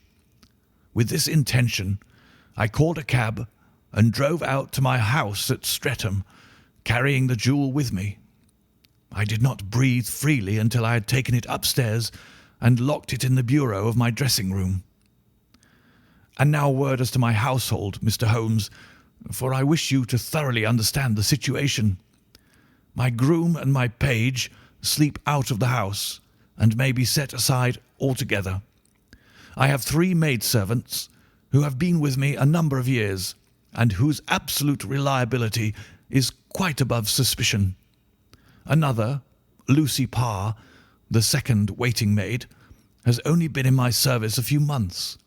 She came with an excellent character, however, and has always given me satisfaction. She is a very pretty girl and has attracted admirers who have occasionally hung about the place. That is the only drawback which we have found to her, but we believe her to be a thoroughly good girl in every way. So much for the servants. My family itself is so small that it will not take me long to describe it. I am a widower and have an only son, Arthur. He has been a disappointment to me, Mr. Holmes, a grievous disappointment. I have no doubt that I am myself to blame. People tell me that I have spoiled him. Very likely I have. When my dear wife died, I felt that he was all I had to love. I could not bear to see the smile fade, even for a moment, from his face. I have never denied him a wish. Perhaps it would have been better for both of us had I been sterner, but I meant it for the best. It was naturally my intention that he should succeed me in my business, but he was not of a business turn. He was wild, wayward, and to speak the truth, I could not trust him in the handling of large sums of money. When he was young, he became a member of an aristocratic club, and there, having charmed manners, he was soon the intimate of a number of men with long purses and expensive habits. He learned to play heavily at cards and to squander money on the turf, until he had again and again to come to me and implore me to give him an advance upon his allowance, that he might settle his debts of honour. He tried more than once to break away from the dangerous company which he was keeping, but each time the influence of his friend, Sir George Burnwell, was enough to draw him back again. And indeed, I could not wonder that such a man as Sir George Burnwell should gain an influence over him, for he has frequently brought him to my house, and I have found myself that I could hardly resist the fascination of his manner. He is older than Arthur, a man of the world to his fingertips, one who had been everywhere, seen everything, a brilliant talker, and a man of great personal beauty. Yet when I think of him in cold blood, far away from the glamour of his presence, I am convinced from his cynical speech and the look which I have caught in his eyes that he is one who should be deeply distrusted. So I think, and so too thinks my little Mary, who has a woman's quick insight into character. And now there is only she to be described. She is my niece, but when my brother died 5 years ago and left her alone in the world, I adopted her, and have looked upon her ever since as my daughter. She is a sunbeam in my house, sweet, loving, beautiful, a wonderful manager and housekeeper, yet as tender and quiet and gentle as a woman could be. She is my right hand. I do not know what I could do without her. In only one matter has she ever gone against my wishes. Twice my boy has asked her to marry him, for he loves her devotedly, but each time she has refused him. I think that if anyone could have drawn him into the right path, it would have been she, and that his marriage might have changed his whole life. But now, alas, it is too late, forever too late. Now, Mr. Holmes, you know the people who live under my roof, and I shall continue with my miserable story. When we were taking coffee in the drawing-room that night after dinner, I told Arthur and Mary my experience, and of the precious treasure which we had under our roof, suppressing only the name of my client. Lucy Parr, who had brought in the coffee, had, I am sure, left the room, but I cannot swear that the door was closed. Mary and Arthur were much interested, and wished to see the famous coronet, but I thought it better not to disturb it. "Where have you put it?" asked Arthur. "In my own bureau." "Well, I hope to goodness the house won't be burgled during the night," said he. "It is locked up," I answered. "Oh, any old key will fit that bureau. When I was a youngster I have opened it myself with the key of the box-room cupboard." He often had a wild way of talking, so that I thought little of what he said. He followed me to my room, however, that night, with a very grave face. "Look here, Dad," said he, with his eyes cast down. "Can you let me have £200? "No, I cannot," I answered sharply. "I have been far too generous with you in money matters." "You have been very kind," said he. "but I must have this money, or else I can never show my face inside the club again." "And a very good thing, too," I cried. "Yes, but you would not have me leave it a dishonoured man," said he. "I could not bear the disgrace. I must raise the money in some way, and if you will not let me have it, then I must try other means." I was very angry, for this was the third demand during the month. "You shall not have a farthing from me," I cried, on which he bowed and left the room without another word. When he was gone, I unlocked my bureau, made sure that my treasure was safe, and locked it again. Then I started to go round the house to see that all was secure, a duty which I usually leave to Mary, but which I thought it well to perform myself that night. As I came down the stairs, I saw Mary herself at the side window of the hall, which she closed and fastened as I approached. "Tell me, Dad," said she, looking, I thought, a little disturbed. "Did you give Lucy, the maid, leave to go out tonight?" "Certainly not." "She came in just now by the back door. I have no doubt that she has only been to the side gate to see someone, but I think that it is hardly safe and should be stopped." "You must speak to her in the morning, or I will if you prefer it. Are you sure that everything is fastened?" "Quite sure, Dad." "Then good night." I kissed her and went up to my bedroom again, where I was soon asleep. I am endeavouring to tell you everything, Mr. Holmes, which may have any bearing upon the case, but I beg that you will question me upon any point which I do not make clear. On the contrary, your statement is singularly lucid. I come to a part of my story now in which I should wish to be particularly so.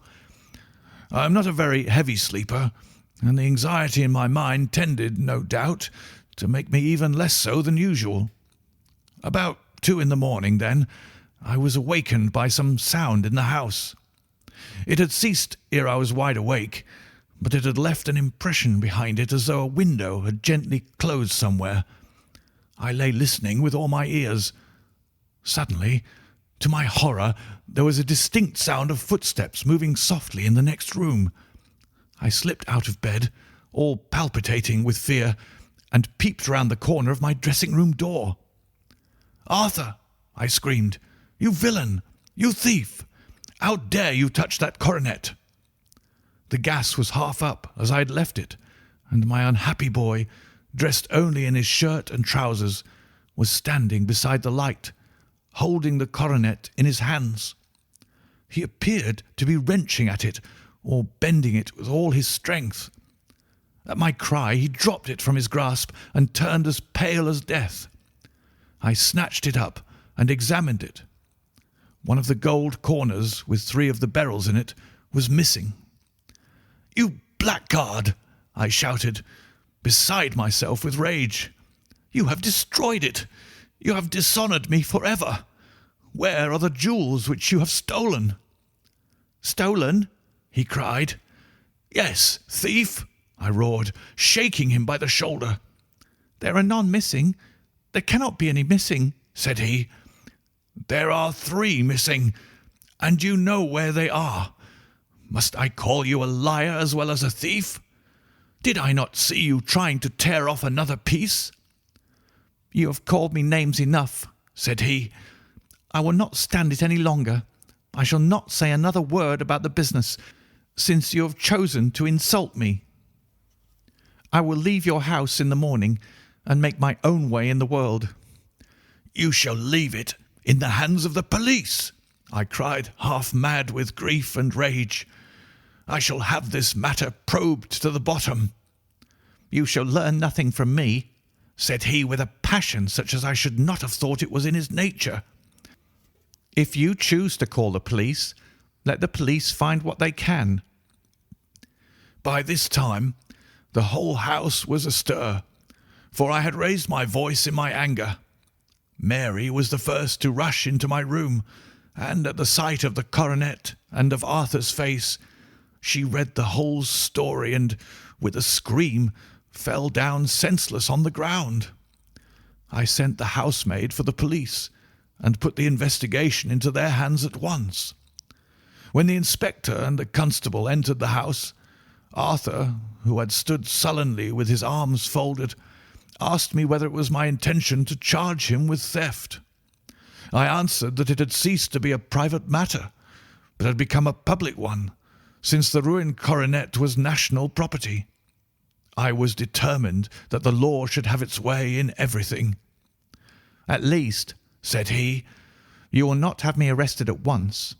It would be to your advantage as well as mine if I might leave the house for 5 minutes."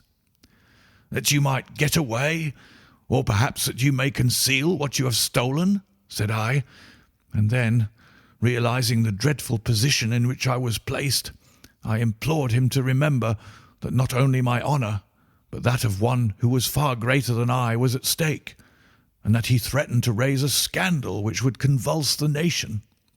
He might avert it all if he would but tell me what he had done with the 3 missing stones. You may as well face the matter, said I. You have been caught in the act, and no confession could make your guilt more heinous. If you but make such reparation as is in your power, by telling us where the beryls are, all shall be forgiven and forgotten. Keep your forgiveness for those who ask for it, he answered, turning away from me with a sneer. I saw that he was too hardened for any words of mine to influence him. There was but one way for it. I called in the inspector and gave him into custody. A search was made at once, not only of his person, but of his room and of every portion of the house where he could possibly have concealed the gems. But no trace of them could be found, nor would the wretched boy open his mouth for all our persuasions and our threats. This morning he was removed to a cell, and I, after going through all the police formalities, have hurried round to you to implore you to use your skill in unravelling the matter. The police have openly confessed that they can at present make nothing of it. You may go to any expense which you think necessary. I have already offered a reward of £1,000. My God, what shall I do? I have lost my honour, my gems, and my son in one night.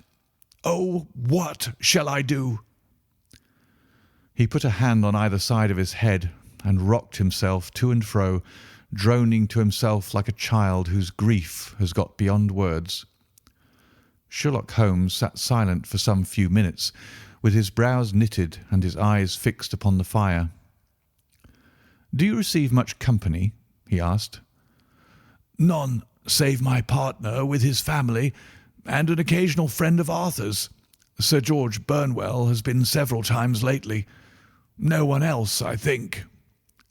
"Do you go out much in society?" "Arthur does. Mary and I stay at home. We neither of us care for it." "That is unusual in a young girl." "She is of a quiet nature. Besides, she is not so very young. She is 24. "This matter, from what you say, seems to have been a shock to her also." "Terrible. She is even more affected than I." "You have neither of you any doubt as to your son's guilt?"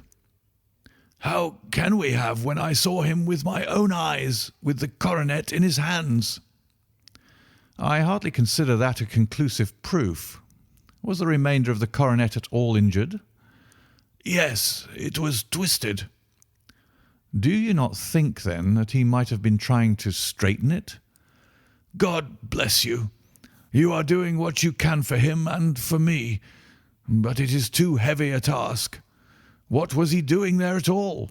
If his purpose were innocent, why did he not say so?" "Precisely. And if it were guilty, why did he not invent a lie? His silence appears to me to cut both ways. There are several singular points about the case. What did the police think of the noise which awoke you from your sleep?" "They considered that it might be caused by Arthur's closing his bedroom door." "A likely story. As if a man bent on felony would slam his door so as to wake a household. What did they say, then, of the disappearance of those gems?"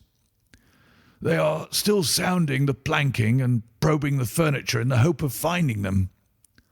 "Have they thought of looking outside the house?" "Yes, they have shown extraordinary energy. The whole garden has already been minutely examined." "Now, my dear sir," said Holmes, "is it not obvious to you now that this matter really strikes very much deeper than either you or the police were at first inclined to think? It appeared to you to be a simple case. To me, it seems exceedingly complex. Consider what is involved by your theory.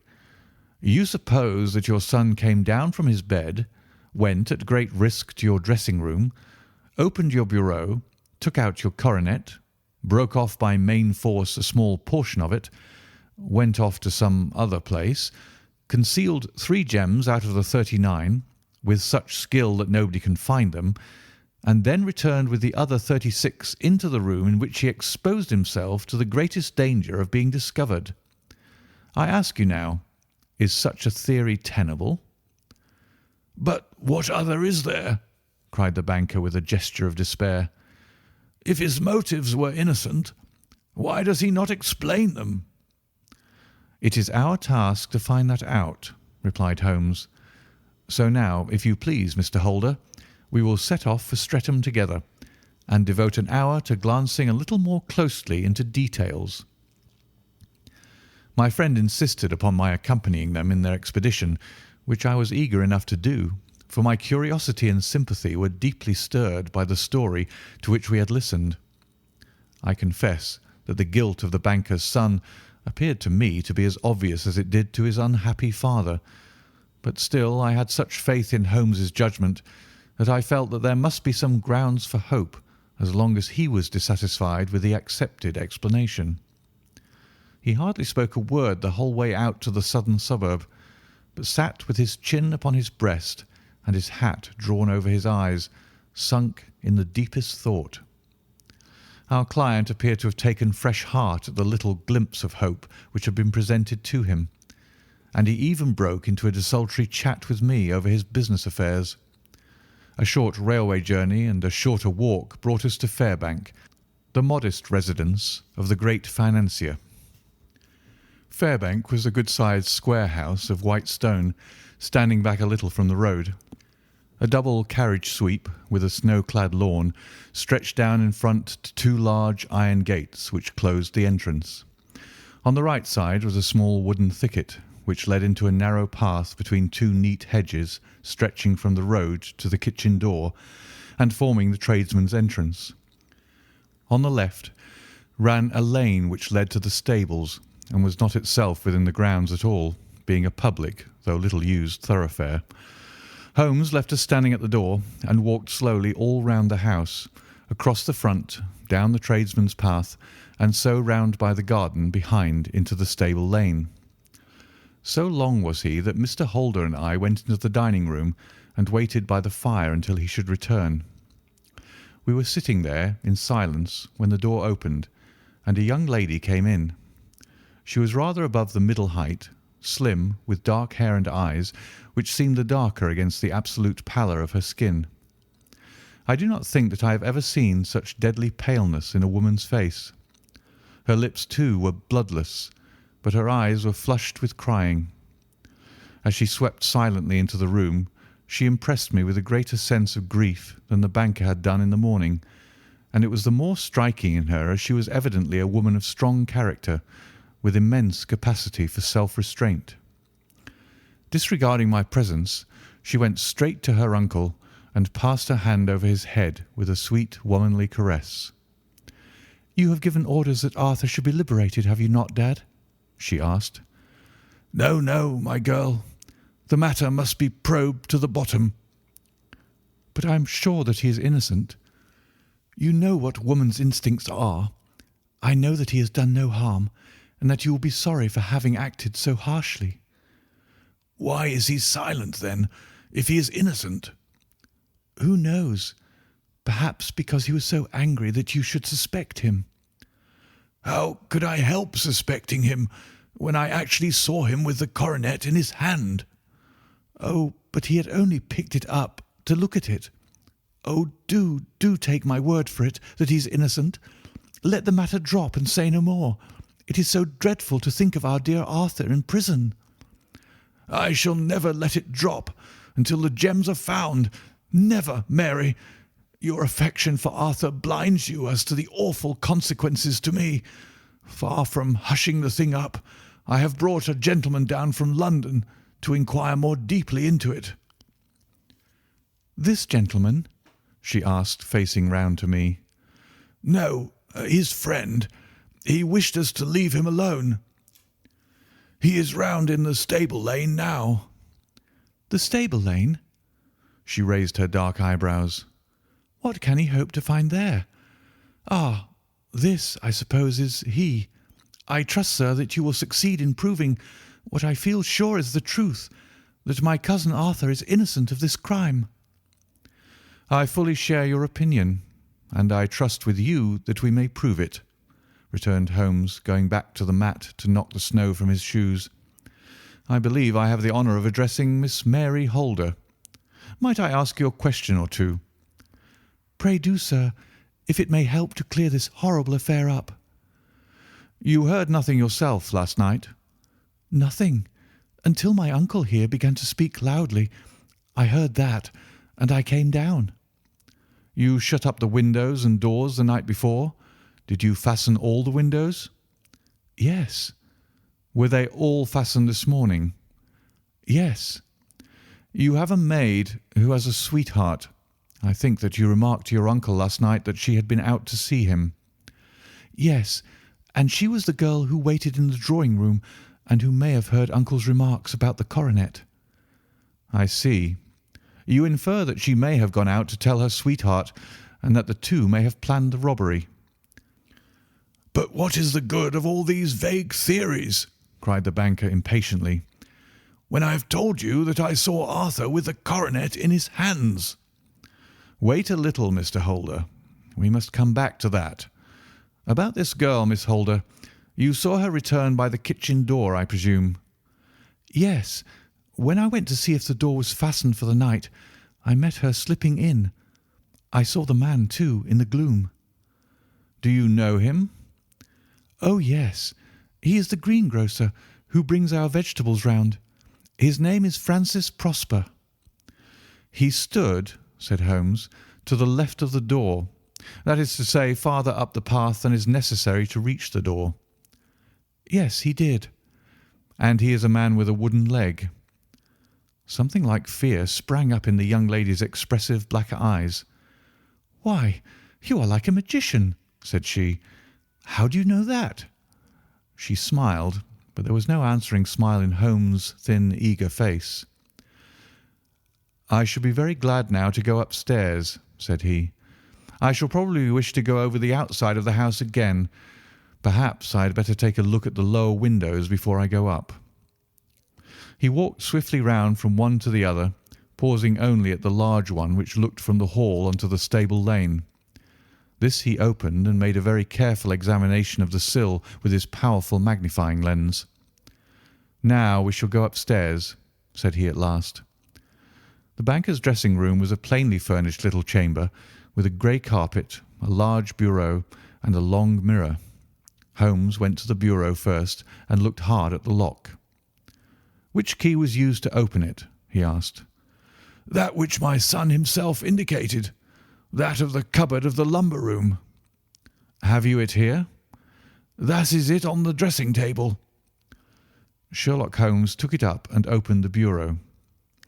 "It is a noiseless lock," said he. "It is no wonder that it did not wake you. This case, I presume, contains the coronet. We must have a look at it." He opened the case, and taking out the diadem, he laid it upon the table. It was a magnificent specimen of the jeweller's art, and the 36 stones were the finest that I have ever seen. At one side of the coronet was a cracked edge, where a corner holding 3 gems had been torn away. "Now, Mr. Holder," said Holmes, "here is the corner which corresponds to that which has been so unfortunately lost. Might I beg that you will break it off?" The banker recoiled in horror. "I should not dream of trying," said he. "Then I will." Holmes suddenly bent his strength upon it, but without result. "I feel it give a little," said he, "but though I am exceptionally strong in the fingers, it would take me all my time to break it. An ordinary man could not do it. Now, what do you think would happen if I did break it, Mr. Holder? There would be a noise like a pistol shot. Do you tell me that all this happened within a few yards of your bed, and that you heard nothing of it?" "I do not know what to think. It is all dark to me." "But perhaps it may grow lighter as we go. What do you think, Miss Holder?" "I confess that I still share my uncle's perplexity." "Your son had no shoes or slippers on when you saw him?" He had nothing on save only his trousers and shirt." "Thank you. We have certainly been favoured with extraordinary luck during this inquiry, and it will be entirely our own fault if we do not succeed in clearing the matter up. With your permission, Mr. Holder, I shall now continue my investigations outside." He went alone at his own request, for he explained that any unnecessary footmarks might make his task more difficult. For an hour or more he was at work, returning at last with his feet heavy with snow and his features as inscrutable as ever. "I think that I have seen now all that there is to see, Mr. Holder," said he. "I can serve you best by returning to my rooms." "But the gems, Mr. Holmes, where are they?" "I cannot tell." The banker wrung his hands. "I shall never see them again," he cried. "And my son, you give me hopes." "My opinion is in no way altered." "Then, for God's sake, what was this dark business which was acted in my house last night?" "If you can call upon me at my Baker Street rooms tomorrow morning between 9 and 10, I shall be happy to do what I can to make it clearer. I understand that you give me carte blanche to act for you, provided only that I get back the gems, and that you place no limit on the sum I may draw." "I would give my fortune to have them back." "Very good. I shall look into the matter between this and then. Good-bye. It is just possible that I may have to come over here again before evening." It was obvious to me that my companion's mind was now made up about the case, although what his conclusions were was more than I could even dimly imagine. Several times during our homeward journey I endeavoured to sound him upon the point, but he always glided away to some other topic, until at last I gave it over in despair. It was not yet 3 when we found ourselves in our rooms once more. He hurried to his chamber, and was down again in a few minutes dressed as a common loafer. With his collar turned up, his shiny, seedy coat, his red cravat, and his worn boots, he was a perfect sample of the class. "I think that this should do," said he, glancing into the glass above the fireplace. "I only wish you could come with me, Watson, but I fear that it won't do. I may be on the trail in this matter, or I may be following a will-o'-the-wisp, but I shall soon know which it is. I hope that I may be back in a few hours." He cut a slice of beef from the joint upon the sideboard, sandwiched it between 2 rounds of bread, and thrusting his rude meal into his pocket, he started off upon his expedition. I had just finished my tea when he returned, evidently in excellent spirits, swinging an old elastic-sided boot in his hand. He chucked it down into a corner and helped himself to a cup of tea. "I only looked in as I passed," said he. "I am going right on." "Where to?" "Oh, to the other side of the West End. It may be some time before I get back. Don't wait up for me in case I should be late." "How are you getting on?" "Oh, so. Nothing to complain of. I've been out to Streatham since I saw you last, but I did not call at the house. It is a very sweet little problem, and I would not have missed it for a good deal. However, I must not sit gossiping here, but must get these disreputable clothes off and return to my highly respectable self." I could see by his manner that he had strong reasons for satisfaction than his words alone would imply.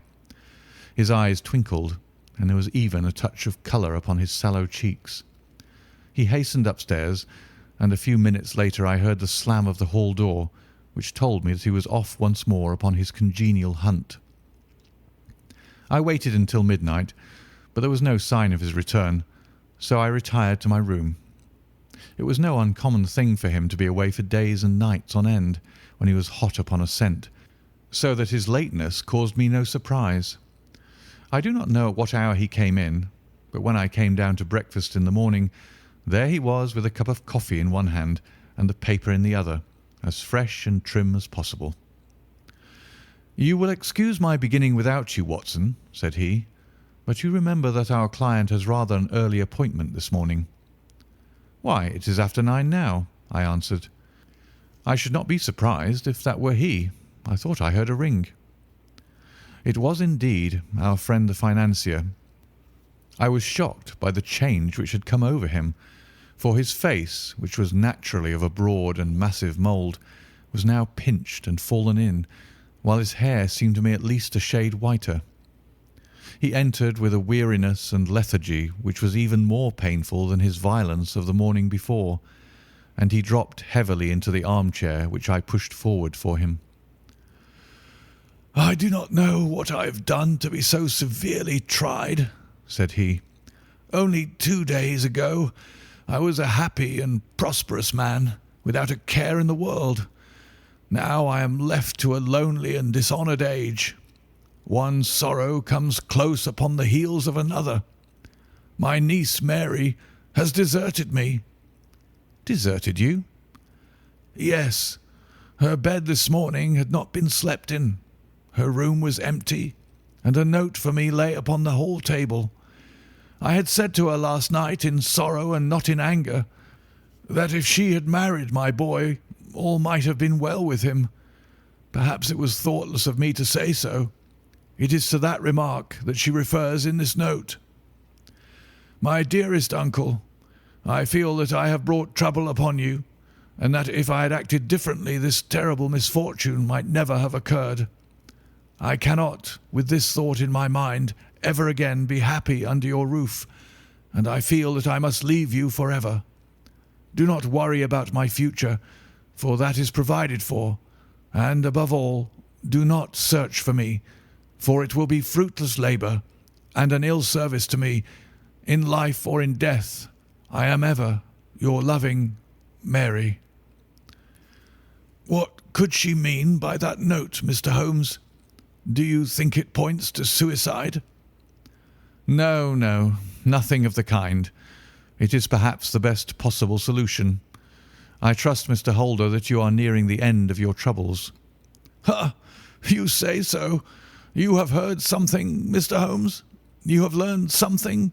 Where are the gems?" "You would not think £1,000 apiece an excessive sum for them?" "I would pay 10. "That would be unnecessary. The 1,000 will cover the matter, and there is a little reward, I fancy. Have you your cheque-book? Here is a pen. Better make it out for £4,000. With a dazed face, the banker made out the required cheque. Holmes walked over to his desk, took out a little triangular piece of gold with 3 gems in it, and threw it down upon the table. With a shriek of joy, our client clutched it up. "You have it," he gasped. "I am saved. I am saved." The reaction of joy was as passionate as his grief had been, and he hugged his recovered gems to his bosom. "There is one other thing you owe, Mr. Holder," said Sherlock Holmes rather sternly. "Oh?" He caught up a pen. "Name the sum, and I will pay it." "No, the debt is not to me. You owe a very humble apology to that noble lad, your son, who has carried himself in this matter as I should be proud to see my own son do, should I ever chance to have one." "Then it was not Arthur who took them?" "I told you yesterday, and I repeat today, that it was not." "You are sure of it? Then let us hurry to him at once to let him know that the truth is known." "He knows it already. When I had cleared it all up, I had an interview with him, and finding that he would not tell me the story, I told it to him, on which he had to confess that I was right, and to add the very few details which were not yet quite clear to me. Your news of this morning, however, may open his lips." "For heaven's sake, tell me then, what is this extraordinary mystery?" "I will do so, and I will show you the steps by which I reached it. And let me say to you first, that which it is hardest for me to say and for you to hear. There has been an understanding between Sir George Burnwell and your niece Mary. They have now fled together." "My Mary? Impossible!" "It is unfortunately more than possible. It is certain. Neither you nor your son knew the true character of this man when you admitted him into your family circle. He is one of the most dangerous men in England, a ruined gambler, an absolutely desperate villain, a man without heart or conscience. Your niece knew nothing of such men. When he breathed his vows to her, as he had done to 100 before her, she flattered herself that she alone had touched his heart. The devil knows best what he said, but at least she became his tool, and was in the habit of seeing him nearly every evening. "I cannot, and I will not believe it," cried the banker with an ashen face. "I will tell you then what occurred in your house last night. Your niece, when you had, as she thought, gone to your room, slipped down and talked to her lover through the window which leads into the stable lane. His footmarks had pressed right through the snow, so long had he stood there. She told him of the coronet. His wicked lust for gold kindled at the news, and he bent her to his will. I have no doubt that she loved you, but there are women in whom the love of a lover extinguishes all other loves, and I think that she must have been one. She had hardly listened to his instructions when she saw you coming downstairs, on which she closed the window rapidly and told you about one of the servants' escapade with her wooden-legged lover, which was all perfectly true. Your boy Arthur went to bed after his interview with you, but he slept badly on account of his uneasiness about his club debts. In the middle of the night he heard a soft tread pass his door, so he rose and, looking out, was surprised to see his cousin walking very stealthily along the passage until she disappeared into your dressing-room. Petrified with astonishment, the lad slipped on some clothes and waited there in the dark to see what would come of this strange affair. Presently she emerged from the room again, and in the light of the passage lamp your son saw that she carried the precious coronet in her hands. She passed down the stairs, and he, thrilling with horror, ran along and slipped behind the curtain near your door, whence he could see what passed in the hall beneath. He saw her stealthily open the window, hand out the coronet to someone in the gloom, and then, closing it once more, hurry back to her room, passing quite close to where he stood hid behind the curtain. As long as she was on the scene he could not take any action without a horrible exposure of the woman whom he loved. But the instant that she was gone, he realized how crushing a misfortune this would be for you, and how all-important it was to set it right. He rushed down, just as he was, in his bare feet, opened the window, sprang out into the snow, and ran down the lane, where he could see a dark figure in the moonlight. Sir George Burnwell tried to get away, but Arthur caught him, and there was a struggle between them, your lad tugging at one side of the coronet, and his opponent at the other. In the scuffle, your son struck Sir George and cut him over the eye. Then something suddenly snapped, and your son, finding that he had the coronet in his hands, rushed back, closed the window, ascended to your room, and had just observed that the coronet had been twisted in the struggle, and was endeavouring to straighten it, when you appeared upon the scene. "Is it possible?" gasped the banker. You then roused his anger by calling him names at a moment when he felt that he had deserved your warmest thanks. He could not explain the true state of affairs without betraying one who certainly deserved little enough consideration at his hands. He took the more chivalrous view, however, and preserved her secret. "And that was why she shrieked and fainted when she saw the coronet," cried Mr. Holder. "Oh, my God, what a blind fool I have been! And his asking to be allowed to go out for 5 minutes. The dear fellow wanted to see if the missing piece were at the scene of the struggle. How cruelly I have misjudged him!" "When I arrived at the house," continued Holmes, "I at once went very carefully round it to observe if there were any traces in the snow which might help me. I knew that none had fallen since the evening before, and also that there had been a strong frost to preserve impressions. I passed along the tradesman's path, but found it all trampled down and indistinguishable. Just beyond it, however, at the far side of the kitchen door, a woman had stood and talked with a man, whose round impressions on one side showed that he had a wooden leg. I could even tell that they had been disturbed, for the woman had run back swiftly to the door, as was shown by the deep toe and light heel marks, while Wooden Leg had waited a little and then had gone away. I thought at the time that this might be the maid and her sweetheart, of whom you had already spoken to me, and inquiry showed it was so. I passed round the garden without seeing anything more than random tracks, which I took to be the police. But when I got into the stable lane, a very long and complex story was written in the snow in front of me. There was a double line of tracks of a booted man, and a second double line, which I saw with delight, belonged to a man with naked feet. I was at once convinced from what you had told me that the latter was your son. The first had walked both ways, but the other had run swiftly, and as his tread was marked in places over the depression of the boot, it was obvious that he had passed after the other. I followed them up and found they led to the hall window, where Boots had worn all the snow away while waiting. Then I walked to the other end, which was 100 yards or more down the lane. I saw where Boots had faced round, where the snow was cut up as though there had been a struggle, and finally where a few drops of blood had fallen, to show me that I was not mistaken. Boots had then run down the lane, and another little smudge of blood showed that it was he who had been hurt. When he came to the high road at the other end, I found that the pavement had been cleared, so there was an end to that clue. On entering the house, however, I examined, as you remember, the sill and framework of the hall window with my lens, and I could at once see that someone had passed out. I could distinguish the outline of an instep where the wet foot had been placed in coming in. I was then beginning to be able to form an opinion as to what had occurred. A man had waited outside the window.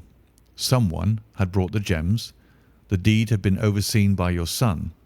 He had pursued the thief, had struggled with him. They had each tugged at the coronet, their united strength causing injuries which neither alone could have effected. He had returned with the prize, but had left a fragment in the grasp of his opponent. So far I was clear. The question now was, who was the man and who was it brought him the coronet?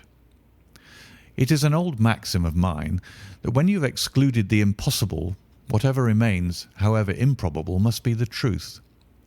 Now I knew that it was not you who had brought it down, so there only remained your niece and the maids. But if it were the maids, why should your son allow himself to be accused in their place? There could be no possible reason. As he loved his cousin, however, there was an excellent explanation why he should retain her secret, the more so as the secret was a disgraceful one. When I remembered that you had seen her at that window and how she had fainted on seeing the coronet again, my conjecture became a certainty. And who could it be who was her confederate? A lover, evidently, for who else could outweigh the love and gratitude which she must feel to you? I knew that you went out little, and that your circle of friends was a very limited one, but among them was Sir George Burnwell. I had heard of him before as being a man of evil reputation among women. It must have been he who wore those boots and retained the missing gems. Even though he knew that Arthur had discovered him, he might still flatter himself that he was safe, for the lad could not say a word without compromising his own family. Well, your own good sense will suggest what measures I took next.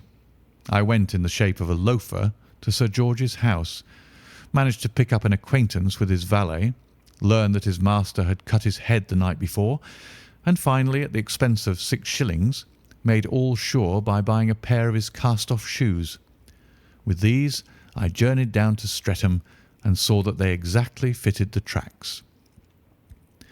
"I saw an ill-dressed vagabond in the lane yesterday evening," said Mr. Holder.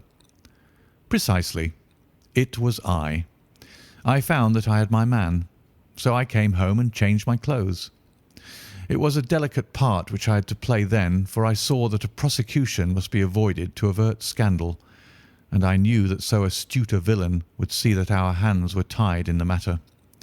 I went and saw him.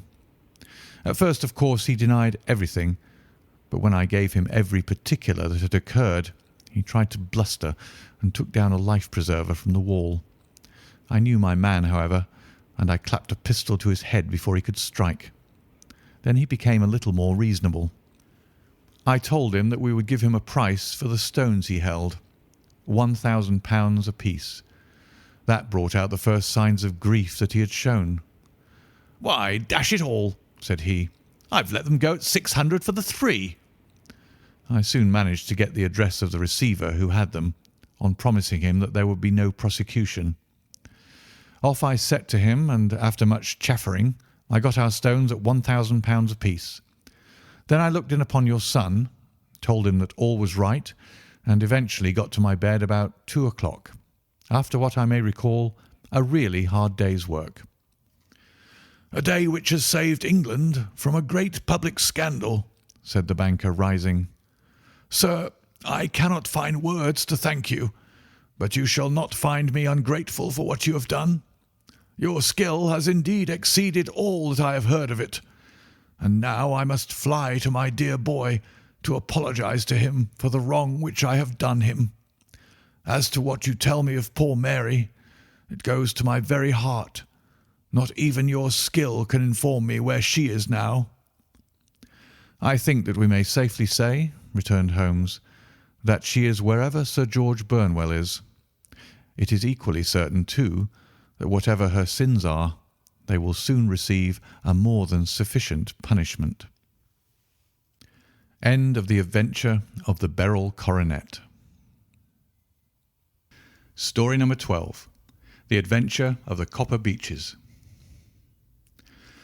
"To the man who loves art for its own sake," remarked Sherlock Holmes, tossing aside the advertisement sheet of the Daily Telegraph, "it is frequently in its least important and lowliest manifestations that the keenest pleasure is to be derived. It is pleasant to me to observe, Watson, that you have so far grasped this truth that in these little records of our cases which you have been good enough to draw up, and I am bound to say, occasionally to embellish, you have given prominence not so much to the many causes célèbres and sensational trials in which I have figured, but rather to those incidents which may have been trivial in themselves, but which have given room for those faculties of deduction and of logical synthesis which I have made my special province." "And yet," said I, smiling, "I cannot quite hold myself absolved from the charge of sensationalism which has been urged against my records." "You have erred, perhaps," he observed, taking up a glowing cinder with the tongs and lighting with it the long cherry-wood pipe which was wont to replace his clay when he was in a disputatious rather than a meditative mood. "You have erred, perhaps, in attempting to put colour and life into each of your statements, instead of confining yourself to the task of placing upon record that severe reasoning from cause to effect, which is really the only notable feature about the thing." "It seems to me that I have done you full justice in the matter," I remarked with some coldness, for I was repelled by the egotism which I had more than once observed to be a strong factor in my friend's singular character. "No, it is not selfishness or conceit," said he, answering, as was his wont, my thoughts rather than my words. "If I claim full justice for my art, it is because it is an impersonal thing, a thing beyond myself. Crime is common, logic is rare. Therefore it is upon the logic rather than upon the crime that you should dwell. You have degraded what should have been a course of lectures into a series of tales." It was a cold morning of the early spring, and we sat after breakfast on either side of a cheery fire in the old room at Baker Street.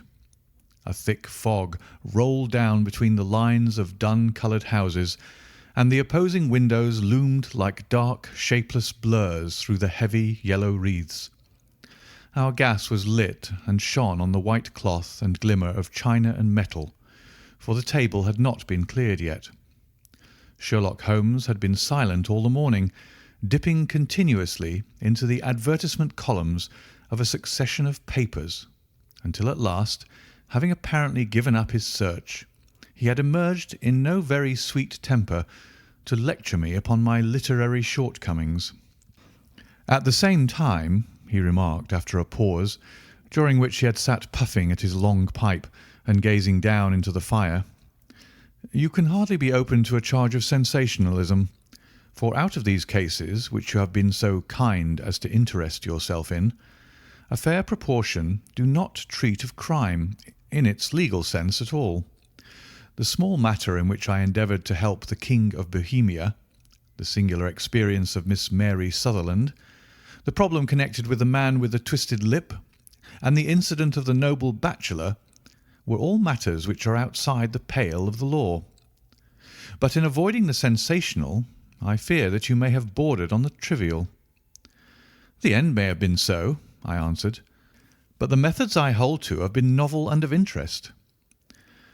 "Pshaw, my dear fellow, what do the public, the great unobservant public, who could hardly tell a weaver by his tooth or a compositor by his left thumb, care about the finer shades of analysis and deduction? But indeed, if you are trivial, I cannot blame you, for the days of the great cases are past. Man, or at least criminal man, has lost all enterprise and originality. As to my own little practice, it seems to be degenerating into an agency for recovering lost lead pencils and giving advice to young ladies from boarding schools. I think that I have touched bottom at last, however. This note I had this morning marks my 0 point, I fancy. Read it."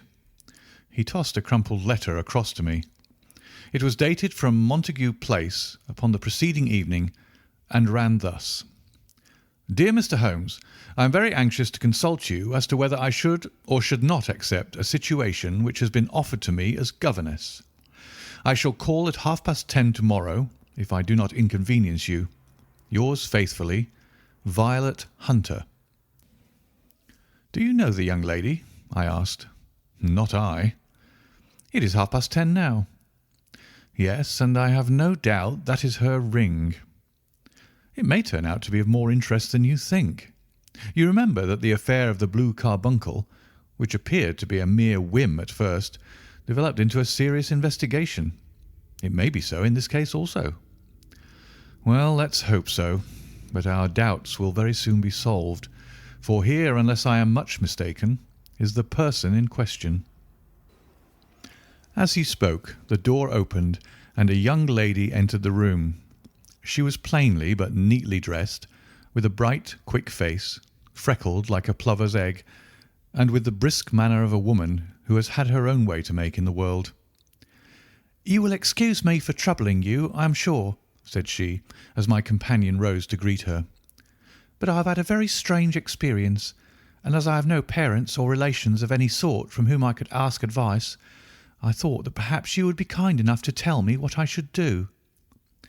"Pray take a seat, Miss Hunter. I shall be happy to do anything that I can to serve you." I could see that Holmes was favourably impressed by the manner and the speech of his new client. He looked her over in his searching fashion, and then composed himself, with his lids drooping and his finger-tips together, to listen to her story. "I have been a governess for 5 years," said she, "in the family of Colonel Spence Munro, but 2 months ago the Colonel received an appointment at Halifax, in Nova Scotia, and took his children over to America with him, so that I found myself without a situation. I advertised and I answered advertisements, but without success. At last the little money which I had saved began to run short, and I was at my wits' end as to what I should do. There is a well-known agency for governesses in the West End called Westaway's, and there I used to call about once a week, in order to see whether anything had turned up which might suit me. Westaway was the name of the founder of the business, but it is really managed by Miss Stoper. She sits in her own little office, and the ladies who are seeking employment wait in an anteroom, and are then shown in one by one, when she consults her ledgers and sees whether she has anything which would suit them. Well, when I called last week, I was shown into the little office as usual, but I found that Miss Stoper was not alone. A prodigiously stout man, with a very smiling face and a great heavy chin which rolled down in fold upon fold over his throat, sat at her elbow with a pair of glasses on his nose, looking very earnestly at the ladies who entered. As I came in, he gave quite a jump in his chair and turned quickly to Miss Stoper. "That will do," said he. "I could not ask for anything better. Capital! Capital!" He seemed quite enthusiastic, and rubbed his hands together in the most genial fashion. He was such a comfortable-looking man that it was quite a pleasure to look at him. "You are looking for a situation, miss?" he asked. "Yes, sir." "As governess? "Yes, sir." And what salary do you wish?" "I had £4 a month in my last place with Colonel Spence Munro." "Oh, tut, tut! Sweating, rank sweating!" he cried, throwing his fat hands out into the air like a man who is in a boiling passion. "How could anyone offer so pitiful a sum to a lady with such attractions and accomplishments?" "My accomplishments, sir, may be less than you imagine," said I. "A little French, a little German, music and drawing." "Tut, tut!" he cried. "This is all quite beside the question. The point is, have you or have you not the bearing and deportment of a lady? There it is in a nutshell. If you have not, you are not fitted for the rearing of a child who may some day play a considerable part in the history of the country. But if you have, why, then how could any gentleman ask you to condescend to accept anything under the 3 figures? Your salary with me, madam, would commence at £100 a year."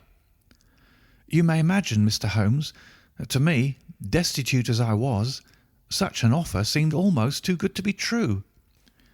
The gentleman, however, seeing perhaps the look of incredulity upon my face, opened a pocket-book and took out a note. "It is also my custom," said he, smiling in the most pleasant fashion, until his eyes were just 2 little shining slits amid the white creases of his face, "to advance to my young ladies half their salary beforehand, so that they may meet any little expenses of their journey and their wardrobe." It seemed to me that I had never met so fascinating and so thoughtful a man. As I was already in debt to my tradesmen, the advance was a great convenience. And yet there was something unnatural about the whole transaction, which made me wish to know a little more before I quite committed myself. "May I ask you where you live, sir?" said I. "Hampshire, charming rural place. The Copper Beeches, 5 miles on the far side of Winchester. It is the most lovely country, my dear young lady, and the dearest old country house." "And my duties, sir? I should be glad to know what they would be." "One child, one dear little romper, just 6 years old. Oh, if you could see him killing cockroaches with a slipper. Smack, smack, smack. 3 gone before you could wink." He leaned back in his chair and laughed his eyes into his head again. I was a little startled at the nature of the child's amusement, but the father's laughter made me think that perhaps he was joking. "My sole duties, then," I asked, "are to take charge of a single child?" "No, no, not the soul, not the soul, my dear young lady," he cried. "Your duty would be, as I am sure your good sense would suggest, to obey any little commands my wife might give, provided always that they were such commands as a lady might with propriety obey. You see no difficulty, eh?" "I should be happy to make myself useful." "Quite so. In dress now, for example. We are faddy people, you know. Faddy but kind-hearted. If you were asked to wear any dress which we might give you, you would not object to our little whim, eh?" "No," said I, considerably astonished at his words.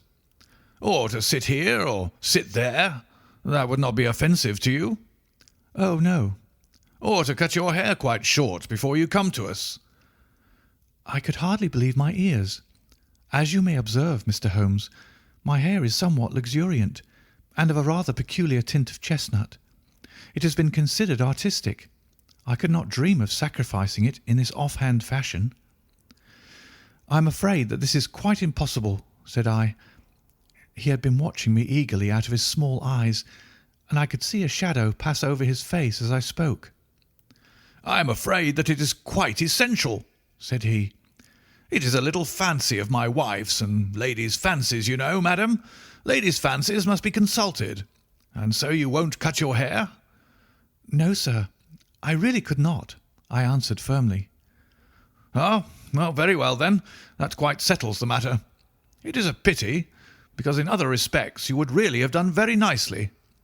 In that case, Miss Stoper, I had best inspect a few more of your young ladies." The manageress had sat all this while busy with her papers, without a word to either of us. But she glanced at me now with so much annoyance upon her face that I could not help suspecting that she had lost a handsome commission through my refusal. "Do you desire your name to be kept upon the books?" she asked. "If you please, Miss Stoper."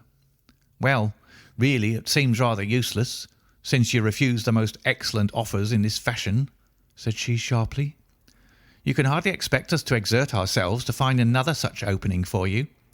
Good day to you, Miss Hunter." She struck a gong upon the table, and I was shown out by the page. Well, Mr. Holmes, when I got back to my lodgings and found little enough in the cupboard and 2 or 3 bills upon the table, I began to ask myself whether I had not done a very foolish thing. After all, if these people had strange fads and expected obedience on the most extraordinary matters, they were at least ready to pay for their eccentricity. Very few governesses in England are getting £100 a year. Besides, what use was my hair to me?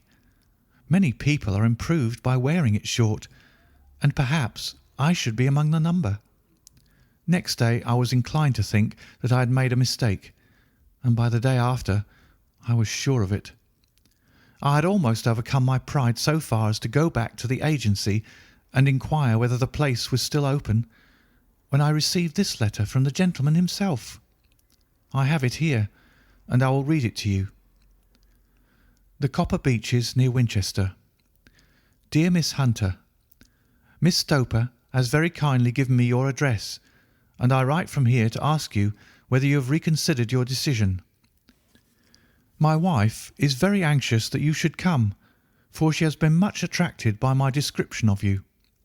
We are willing to give £30 a quarter, or £120 a year, so as to recompense you for any little inconvenience which our fads may cause you. They are not very exacting after all. My wife is fond of a particular shade of electric blue, and would like you to wear such a dress indoors in the morning. You need not, however, go to the expense of purchasing one, as we have one belonging to my dear daughter Alice, now in Philadelphia, which would, I should think, fit you very well. Then, as to sitting here or there, or amusing yourself in any manner indicated, that need cause you no inconvenience. As regards your hair, it is no doubt a pity, especially as I could not help remarking its beauty during our short interview, but I am afraid that I must remain firm upon this point, and I only hope that the increased salary may recompense you for the loss.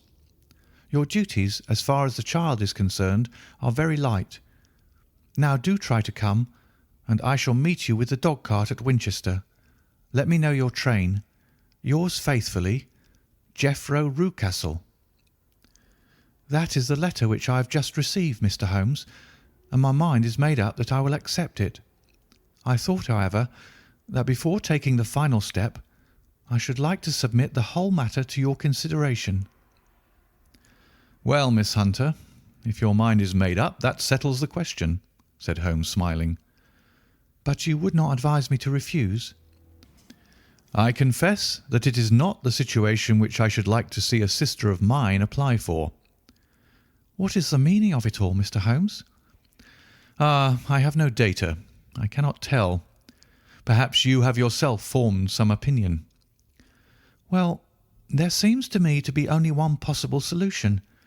Mr. Rucastle seemed to be a very kind, good-natured man. Is it not possible that his wife is a lunatic, that he desires to keep the matter quiet for fear she should be taken to an asylum, and that he humours her fancies in every way in order to prevent an outbreak?" "That is a possible solution. In fact, as matters stand, it is the most probable one. But in any case it does not seem to be a nice household for a young lady." "But the money, Mr. Holmes, the money." "Well, yes, of course, the pay is good. Too good. That is what makes me uneasy. Why should they give you £120 a year when they could have their pick for £40? There must be some strong reason behind." "I thought that if I told you the circumstances, you would understand afterwards if I wanted your help. I should feel so much stronger if I felt that you were at the back of me." "Oh, you may carry that feeling away with you. I assure you that your little problem promises to be the most interesting which has come my way for some months. There is something distinctly novel about some of the features. If you should find yourself in doubt or in danger—" "Danger? What danger do you foresee?" Holmes shook his head gravely. "It would cease to be a danger if we could define it," said he. "But at any time, day or night, a telegram would bring me down to your help." "That is enough." She rose briskly from her chair with the anxiety all swept from her face. "I shall go down to Hampshire quite easy in my mind now. I shall write to Mr. Rucastle at once, sacrifice my poor hair to-night, and start for Winchester to-morrow." With a few grateful words to Holmes, she bade us both good night and bustled off upon her way. "At least," said I, as we heard her quick, firm steps descending the stairs, "she seems to be a young lady who's very well able to take care of herself." "And she would need to be," said Holmes gravely. "I am much mistaken if we do not hear from her before many days are past." It was not very long before my friend's prediction was fulfilled. A fortnight went by, during which I frequently found my thoughts turning in her direction, and wondering what strange side alley of human experience this lonely woman had strayed into. The unusual salary, the curious conditions, the light duties, all pointed to something abnormal, though whether a fad or a plot, or whether the man were a philanthropist or a villain, it was quite beyond my powers to determine. As to Holmes, I observed that he sat frequently for half an hour on end with knitted brows and an abstracted air. But he swept the matter away with a wave of his hand when I mentioned it. "Data, data, data!" he cried impatiently. "I can't make bricks without clay." And yet he would always wind up by muttering that no sister of his should ever have accepted such a situation. The telegram which we eventually received came late one night, just as I was thinking of turning in, and Holmes was settling down to one of those all-night chemical researches which he frequently indulged in, when I would leave him stooping over a retort and a test tube at night, and find him in the same position when I came down to breakfast in the morning. He opened the yellow envelope, and then, glancing at the message, threw it across to me.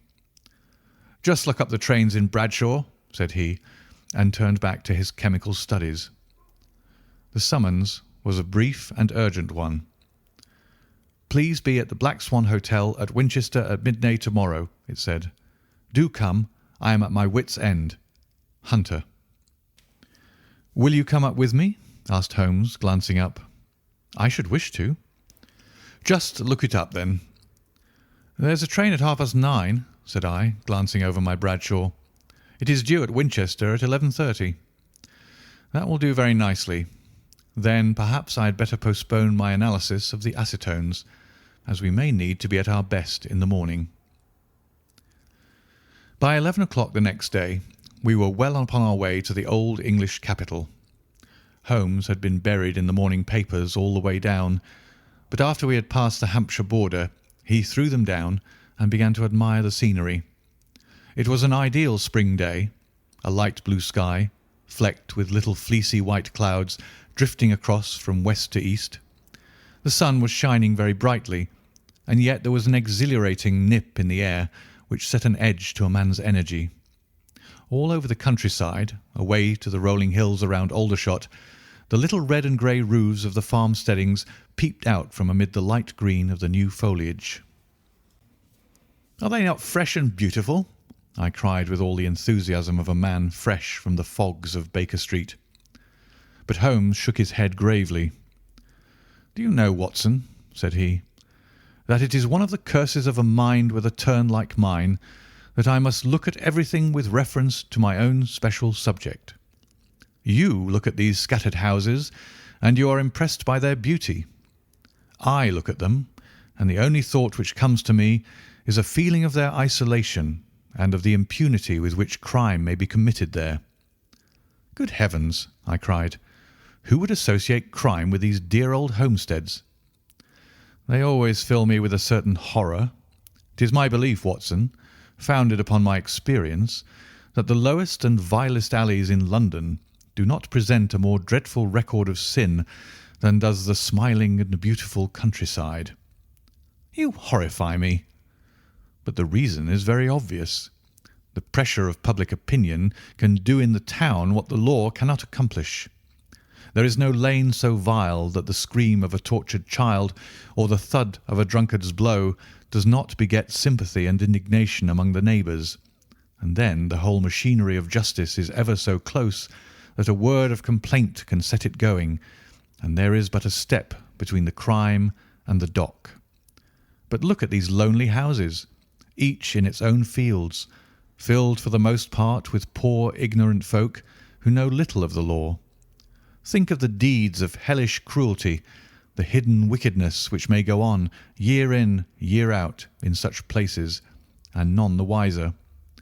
Had this lady who appeals to us for help gone to live in Winchester, I should never have had a fear for her. It is the 5 miles of country which makes the danger. Still, it is clear that she is not personally threatened. No, if she can come to Winchester to meet us, she can get away. Quite so. She has her freedom. What can be the matter, then? Can you suggest no explanation? I have devised 7 separate explanations, each of which would cover the facts as far as we know them. But which of these is correct can only be determined by the fresh information which we shall no doubt find waiting for us.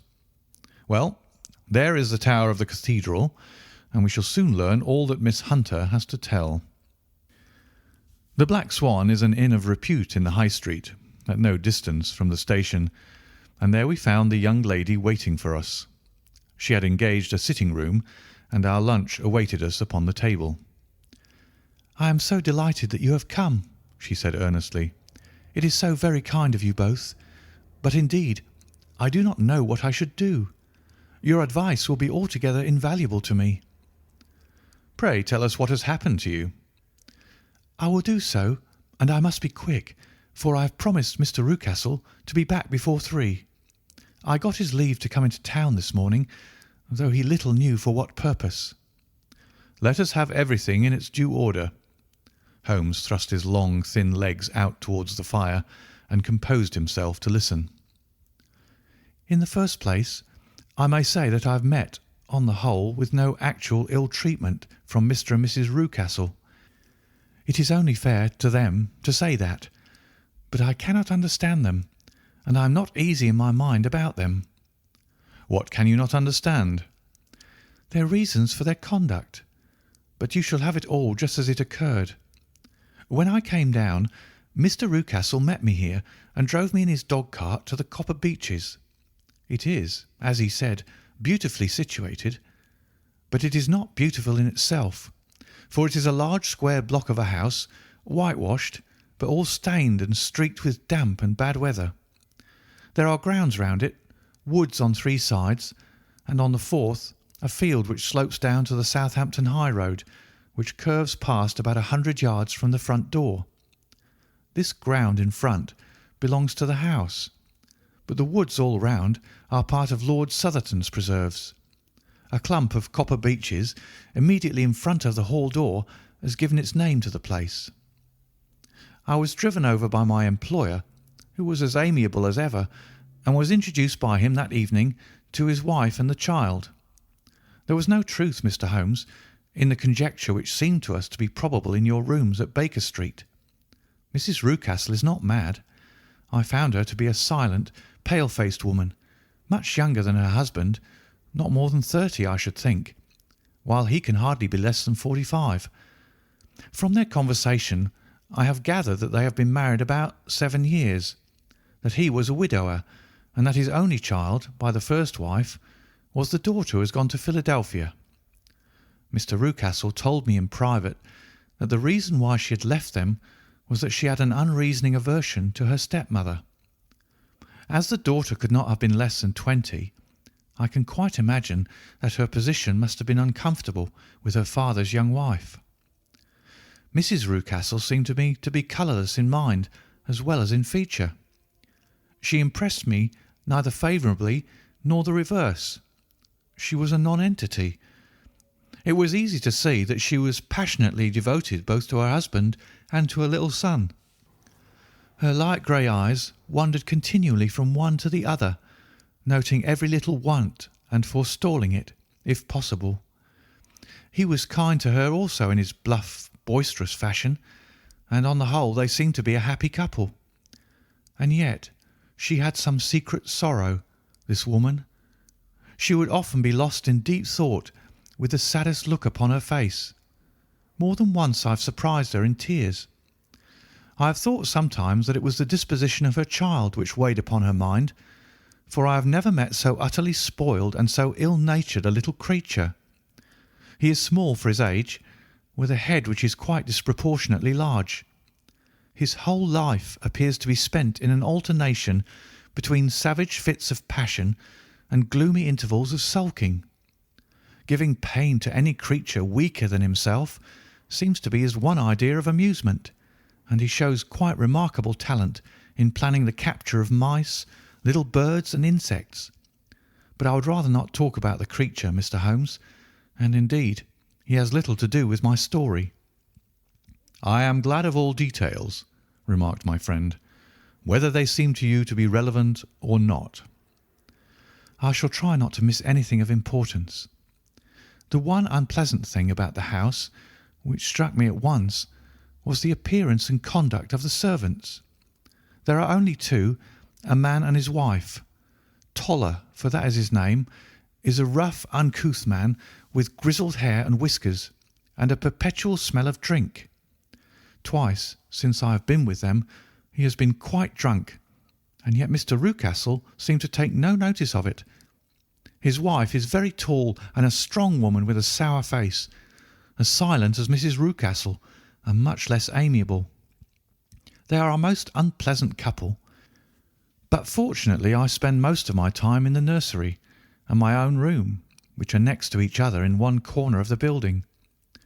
For 2 days after my arrival at the Copper Beeches, my life was very quiet. On the third, Mrs. Rucastle came down just after breakfast and whispered something to her husband. "Oh, yes," said he, turning to me. "We are very much obliged to you, Miss Hunter, for falling in with our whim so far as to cut your hair. I assure you that it has not detracted in the tiniest iota from your appearance.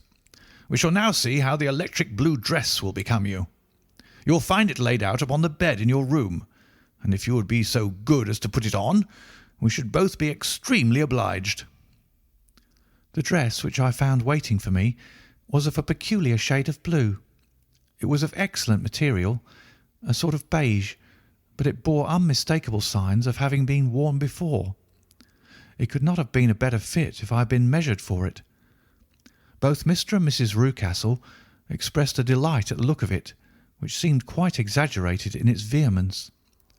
They were waiting for me in the drawing-room, which is a very large room, stretching along the entire front of the house, with 3 long windows reaching down to the floor. A chair had been placed close to the central window, with its back turned towards it. In this I was asked to sit, and then Mr. Rucastle, walking up and down on the other side of the room, began to tell me a series of the funniest stories that I have ever listened to.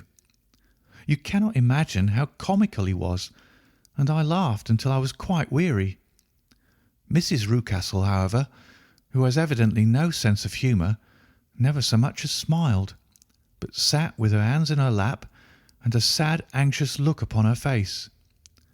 After an hour or so, Mr. Rucastle suddenly remarked that it was time to commence the duties of the day, and that I might change my dress and go to little Edward in the nursery. 2 days later, this same performance was gone through under exactly similar circumstances.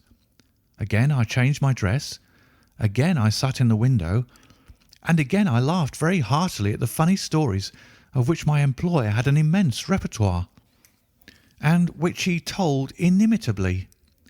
Then he handed me a yellow-backed novel, and moving my chair a little sideways, that my own shadow might not fall upon the page, he begged me to read aloud to him. I read for about 10 minutes, beginning in the heart of a chapter, and then suddenly, in the middle of a sentence, he ordered me to cease and to change my dress. You can easily imagine, Mr. Holmes, how curious I became as to what the meaning of this extraordinary performance could possibly be. They were always very careful, I observed, to turn my face away from the window, so that I became consumed with the desire to see what was going on behind my back. At first it seemed to be impossible, but I soon devised a means. My hand mirror had been broken, so a happy thought seized me, and I concealed a piece of the glass in my handkerchief. On the next occasion, in the midst of my laughter, I put my handkerchief up to my eyes and was able to, with a little management, to see all that there was behind me. I confess that I was disappointed. There was nothing. At least, that was my first impression. At the second glance, however, I perceived that there was a man standing in the Southampton Road, a small bearded man in a grey suit, who seemed to be looking in my direction.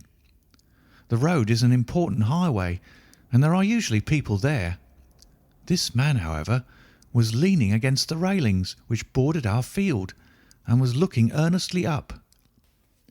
I lowered my handkerchief and glanced at Mrs. Rucastle to find her eyes fixed upon me with a most searching gaze. She said nothing, but I am convinced that she had divined that I had a mirror in my hand and had seen what was behind me. She rose at once. "Jeffro," said she, "there is an impertinent fellow upon the road there who stares up at Miss Hunter." "No friend of yours, Miss Hunter?" he asked. "No, I know no one in these parts." "Dear me, how very impertinent. Kindly turn round and motion to him to go away." "Surely it would be better to take no notice." "No, no, we should have him loitering here always. Kindly turn round and wave him away like that." I did as I was told, and at the same instant Mrs. Rucastle drew down the blind. That was a week ago, and from that time I have not sat again in the window, nor have I worn the blue dress, nor seen the man in the road. "Pray continue," said Holmes. "Your narrative promises to be a most interesting one." "You will find it rather disconnected, I fear, and there may prove to be a little relation between the different incidents of which I speak. On the very first day that I was at the Copper Beeches, Mr. Rucastle took me to a small outhouse which stands near the kitchen door. As we approached it, I heard the sharp rattling of a chain and the sound as of a large animal moving about. "Look in here," said Mr. Rucastle, showing me a slit between two planks. "Is he not a beauty?" I looked through and was conscious of two glowing eyes and of a vague figure huddled up in the darkness. "Don't be frightened," said my employer, laughing at the start which I had given. "It's only Carlo, my mastiff. I call him mine, but really old Toller, my groom, is the only man who can do anything with him. We feed him once a day, and not too much then, so that he's always as keen as mustard. Toller lets him loose every night, and God help the trespasser whom he lays his fangs upon. For goodness' sake, don't you ever on any pretext set your foot over the threshold at night, for it's as much as your life is worth." The warning was no idle one, for 2 nights later I happened to look out of my bedroom window about 2 o'clock in the morning. It was a beautiful moonlight night, and the lawn in front of the house was silvered over and almost as bright as day. I was standing, wrapped in the peaceful beauty of the scene, when I was aware that something was moving under the shadow of the Copper Beeches. As it emerged into the moonshine, I saw what it was. It was a giant dog, as large as a calf, tawny tinted with hanging jowl, black muzzle, and huge projecting bones. It walked slowly across the lawn and vanished into the shadow upon the other side. That dreadful sentinel sent a chill to my heart, which I do not think that any burglar could have done. And now I have a very strange experience to tell you. I had, as you know, cut off my hair in London, and I had placed it in a great coil at the bottom of my trunk. One evening, after the child was in bed, I began to amuse myself by examining the furniture of my room and by rearranging my own little things. There was an old chest of drawers in the room, the two upper ones empty and open, the lower one locked. I had filled the first two with my linen, and as I had still much to pack away, I was naturally annoyed at not having the use of the third drawer. It struck me that it might have been fastened by a mere oversight, so I took out my bunch of keys and tried to open it. The very first key fitted to perfection, and I drew the drawer open. There was only one thing in it, but I am sure that you would never guess what it was. It was my coil of hair. I took it up and examined it.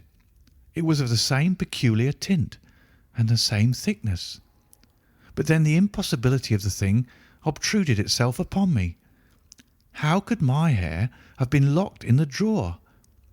With trembling hands I undid my trunk, turned out the contents, and drew from the bottom my own hair. I laid the two tresses together, and I assure you that they were identical. Was it not extraordinary?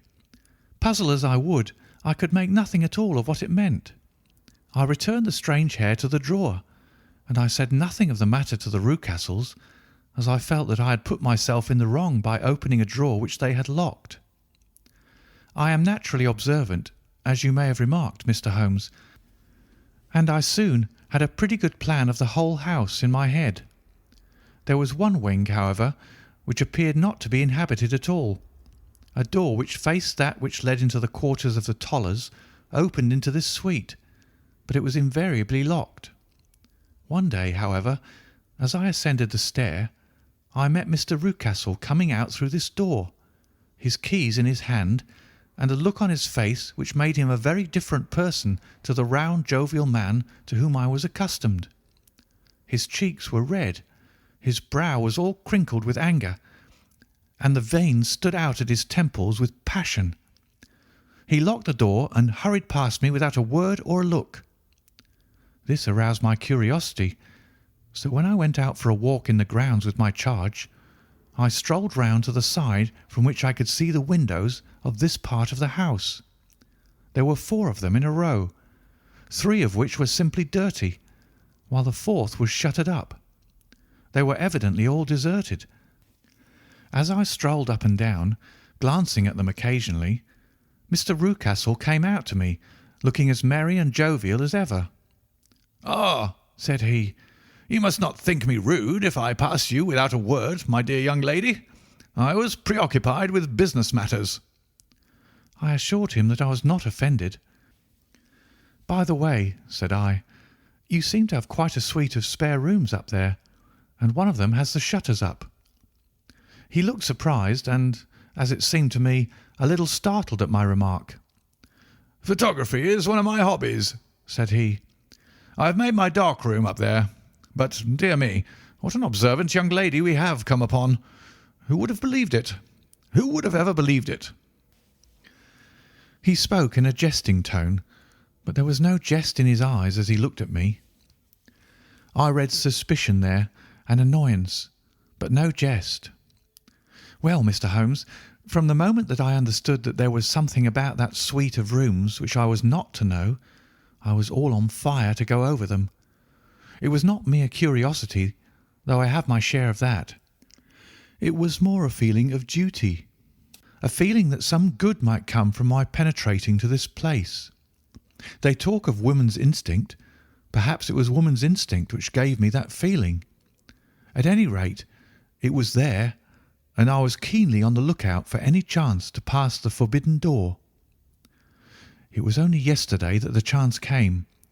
I may tell you that besides Mr. Rucastle, both Toller and his wife find something to do in these deserted rooms, and I once saw him carrying a large black linen bag with him through the door. Recently he has been drinking hard, and yesterday evening he was very drunk, and when I came upstairs there was the key in the door. I have no doubt at all that he had left it there. Mr. and Mrs. Rucastle were both downstairs, and the child was with them, so that I had an admirable opportunity.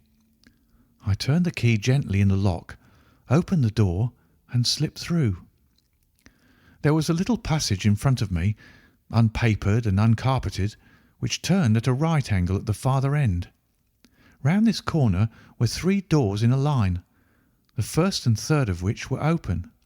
They each led into an empty room, dusty and cheerless, with 2 windows in the one and one in the other, so thick with dirt that the evening light glimmered dimly through them. The centre door was closed, and across the outside of it had been fastened one of the broad bars of an iron bed, padlocked at one end to a ring in the wall, and fastened at the other with stout cord. The door itself was locked as well, and the key was not there. This barricaded door corresponded clearly with the shuttered window outside, and yet I could see by the glimmer from beneath it that the room was not in darkness. Evidently there was a skylight which let in light from above. As I stood in the passage, gazing at the sinister door and wondering what secret it might veil, I suddenly heard the sound of steps within the room and saw a shadow pass backward and forward against the little slit of dim light which shone out from under the door. A mad, unreasoning terror rose up in me at the sight, Mr. Holmes. My overstrung nerves failed me suddenly, and I turned and ran as though some dreadful hand were behind me, clutching at the skirt of my dress. I rushed down the passage, through the door, and straight into the arms of Mr. Rucastle, who was waiting outside. "So," said he, smiling, "it was you, then. I thought that it must be when I saw the door open." "Oh, I'm so frightened," I panted. My dear young lady, my dear young lady. And what has frightened you, my dear young lady?" But his voice was just a little too coaxing. He overdid it. I was keenly on my guard against him. "I was foolish enough to go into the empty wing," I answered, "but it is so lonely and eerie in this dim light that I was frightened and ran out again. Oh, it is so dreadfully still in there." "Only that?" said he, looking at me keenly. "Why, what did you think?" I asked. "Why, do you think that I locked the door?" "I am sure that I do not know." "It is to keep people out who have no business there, do you see?" He was still smiling in that most amiable manner. "I am sure if I had known—" "Well, then, you know now. And if you ever put your foot over that threshold again—" Here in an instant the smile hardened into a grin of rage, and he glared down at me with the face of a demon. "I'll throw you to the mastiff." I was so terrified that I do not know what I did. I suppose that I must have rushed past him into my room. I remember nothing until I found myself lying on my bed, trembling all over. Then I thought of you, Mr. Holmes. I could not live there longer without some advice. I was frightened of the house, of the man, of the woman, of the servants, even of the child. They were all horrible to me. If I could only bring you down, all would be well. Of course, I might have fled from the house, but my curiosity was almost as strong as my fears. My mind was soon made up. I would send you a wire. I put on my hat and cloak, went down to the office, which is about half a mile from the house, and then returned, feeling very much easier. A horrible doubt came into my mind as I approached the door, lest the dog might be loose. But I remembered that Toller had drunk himself into a state of insensibility that evening, and I knew that he was the only one in the household who had any influence with the savage creature, or who would venture to set him free.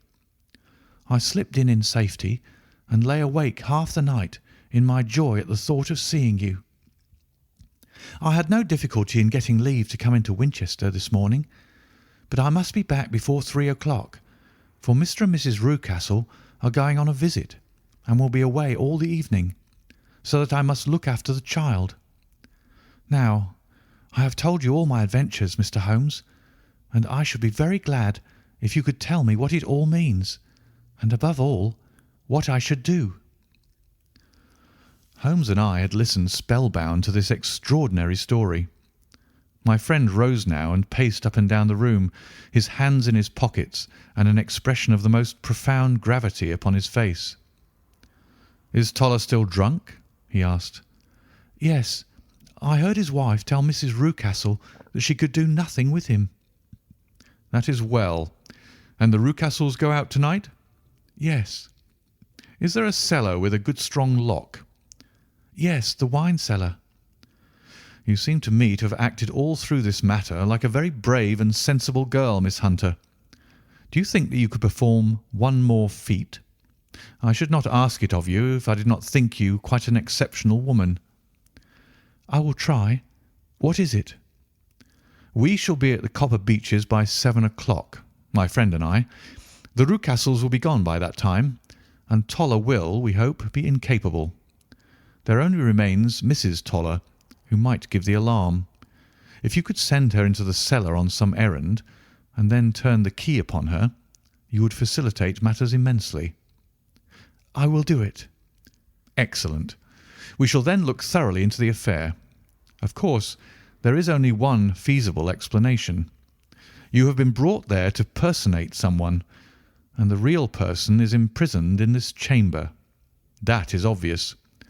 As to who this prisoner is, I have no doubt that it is the daughter, Miss Alice Rucastle, if I remember right, who is said to have gone to America. You were chosen, doubtless, as resembling her in height, figure, and the colour of your hair. Hers have been cut off, very possibly in some illness through which she has passed, and so, of course, yours had to be sacrificed also. By a curious chance you came upon her tresses. The man in the road was undoubtedly some friend of hers, possibly her fiancé, and no doubt as you wore the girl's dress and were so like her, he was convinced from your laughter, whenever he saw you, and afterwards from your gesture, that Miss Rucastle was perfectly happy, and that she no longer desired his attentions. The dog is let loose at night to prevent him from endeavouring to communicate with her. So much is fairly clear. The most serious point in this case is the disposition of the child. What on earth has that to do with it? I ejaculated. My dear Watson, you, as a medical man, are continually gaining light as to the tendencies of a child by the study of the parents. Don't you see that the converse is equally valid? I have frequently gained my first real insight into the character of parents by studying their children.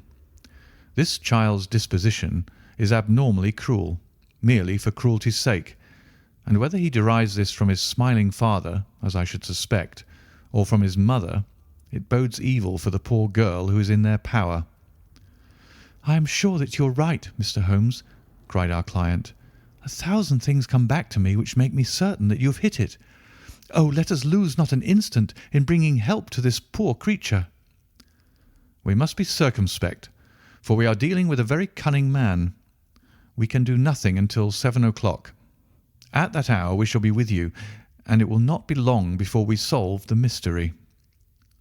We were as good as our word, for it was just 7 when we reached the Copper Beeches.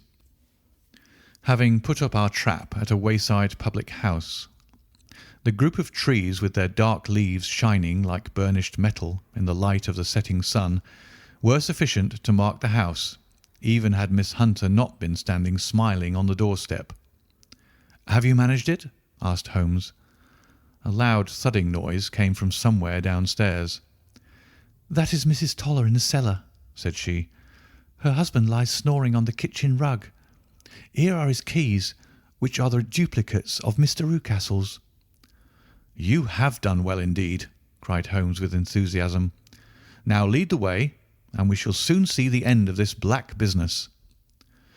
We passed up the stair, unlocked the door, followed on down a passage, and found ourselves in front of the barricade which Miss Hunter had described.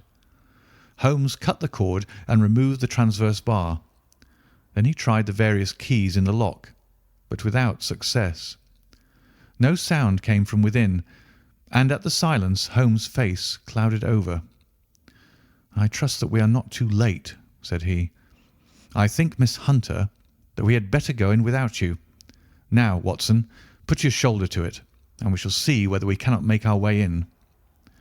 It was an old rickety door, and gave at once before our united strength. Together we rushed into the room. It was empty. There was no furniture save a little pallet bed, a small table, and a basketful of linen. The skylight above was open, and the prisoner gone. "There has been some villainy here," said Holmes. "This beauty has guessed Miss Hunter's intentions and has carried his victim off." "But how?" "Through the skylight. We shall soon see how he managed it.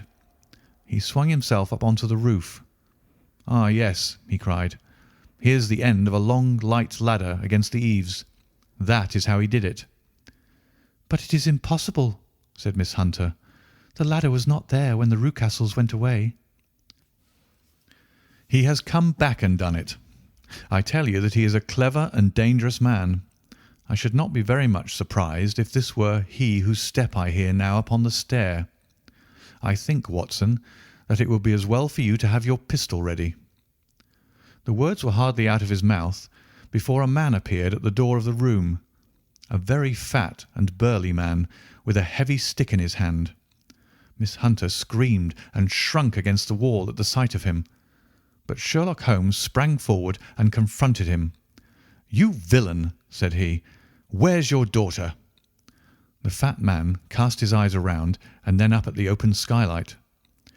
"It is for me to ask you that," he shrieked. "You thieves! Spies and thieves! I have caught you, have I? You're in my power. I'll serve you." He turned and clattered down the stairs as hard as he could go.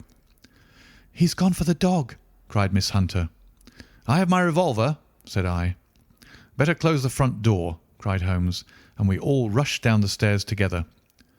We had hardly reached the hall when we heard the baying of a hound, and then a scream of agony with a horrible worrying sound which it was dreadful to listen to. An elderly man with a red face and shaking limbs came staggering out at a side door. "My God!" he cried. "Someone has loosed the dog. It's not been fed for 2 days. Quick, quick, or it'll be too late." Holmes and I rushed out and round the angle of the house, with Toller hurrying behind us. There was the huge famished brute, its black muzzle buried in Rucastle's throat, while he writhed and screamed upon the ground. Running up, I blew its brains out, and it fell over with its keen white teeth still meeting in the great creases of his neck. With much labour we separated them and carried him, living but horribly mangled, into the house. We laid him upon the drawing-room sofa, and having dispatched the sober Toller to bear the news to his wife, I did what I could to relieve his pain. We were all assembled round him when the door opened and a tall, gaunt woman entered the room. "Mrs. Toller," cried Miss Hunter. "Yes, miss. Mr. Rucastle let me out when he came back before he went up to you." "Ah, miss, it is a pity you didn't let me know what you were planning, for I would have told you that your pains were wasted." "Ha!" said Holmes, looking keenly at her. "It is clear that Mrs. Toller knows more about this matter than anyone else." "Yes, sir, I do, and I'm ready enough to tell what I know." "Then pray sit down and let us hear it, for there are several points on which I must confess that I am still in the dark." "I will soon make it clear to you," said she, "and I'd have done so before now if I could have got out from my cellar. If there's police court business over this, you'll remember that I was the one that stood your friend, and that I was Miss Alice's friend too. She was never happy at home, Miss Alice wasn't, from the time that her father married again. She was slighted like, and had no say in anything, but it never really became bad for her until after she met Mr. Fowler at a friend's house. As well as I could learn, Miss Alice had rights of her own by will, but she was so quiet and patient, she was, that she never said a word about them, but just left everything in Mr. Rucastle's hands. He knew he was safe with her, but when there was a chance of a husband coming forward who would ask for all that the law would give him, then her father thought it time to put a stop on it. He wanted her to sign a paper so that whether she married or not, he could use her money.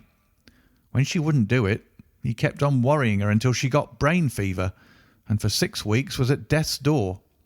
Then she got better at last, all worn to a shadow, and with her beautiful hair cut off, but that didn't make no change in her young man, and he stuck to her as true as a man could be." "Ah," said Holmes, "I think that what you have been good enough to tell us makes the matter fairly clear, and that I can deduce all that remains. Mr. Rucastle, then, I presume, took to this system of imprisonment?" "Yes, sir." "And brought Miss Hunter down from London in order to get rid of the disagreeable persistence of Mr. Fowler?" "That was it, sir." "But Mr. Fowler, being a persevering man, as a good seaman should be, blockaded the house, and having met you, succeeded by certain arguments, metallic or otherwise, in convincing you that your interests were the same as his." "Mr. Fowler was a very kind-spoken, free-handed gentleman," said Mrs. Toller serenely. "And in this way he managed that your good man should have no want of drink, and that a ladder should be ready at the moment when your master had gone out." "You have it, sir, just as it happened." "I am sure we owe you an apology, Mrs. Toller," said Holmes, "for you have certainly cleared up everything which puzzled us. And here comes the country surgeon and Mrs. Rucastle, so I think, Watson, that we had best escort Miss Hunter back to Winchester, as it seems to me that our locus standi now is rather a questionable one." And thus was solved the mystery of the sinister house with the copper beeches in front of the door. Mr. Rucastle survived, but was always a broken man, kept alive solely through the care of his devoted wife. They still live with their old servants, who probably know so much of Rucastle's past life that he finds it difficult to part from them. Mr. Fowler and Miss Rucastle were married by special licence in Southampton the day after their flight, and he is now the holder of a government appointment in the island of Mauritius. As to Miss Violet Hunter, my friend Holmes, rather to my disappointment, manifested no further interest in her when once she had ceased to be the centre of one of his problems, and she is now the head of a private school at Walsall, where I believe that she has met with considerable success. End of The Adventure of the Copper Beeches, and the last story in The Adventures of Sherlock Holmes by Sir Arthur Conan Doyle.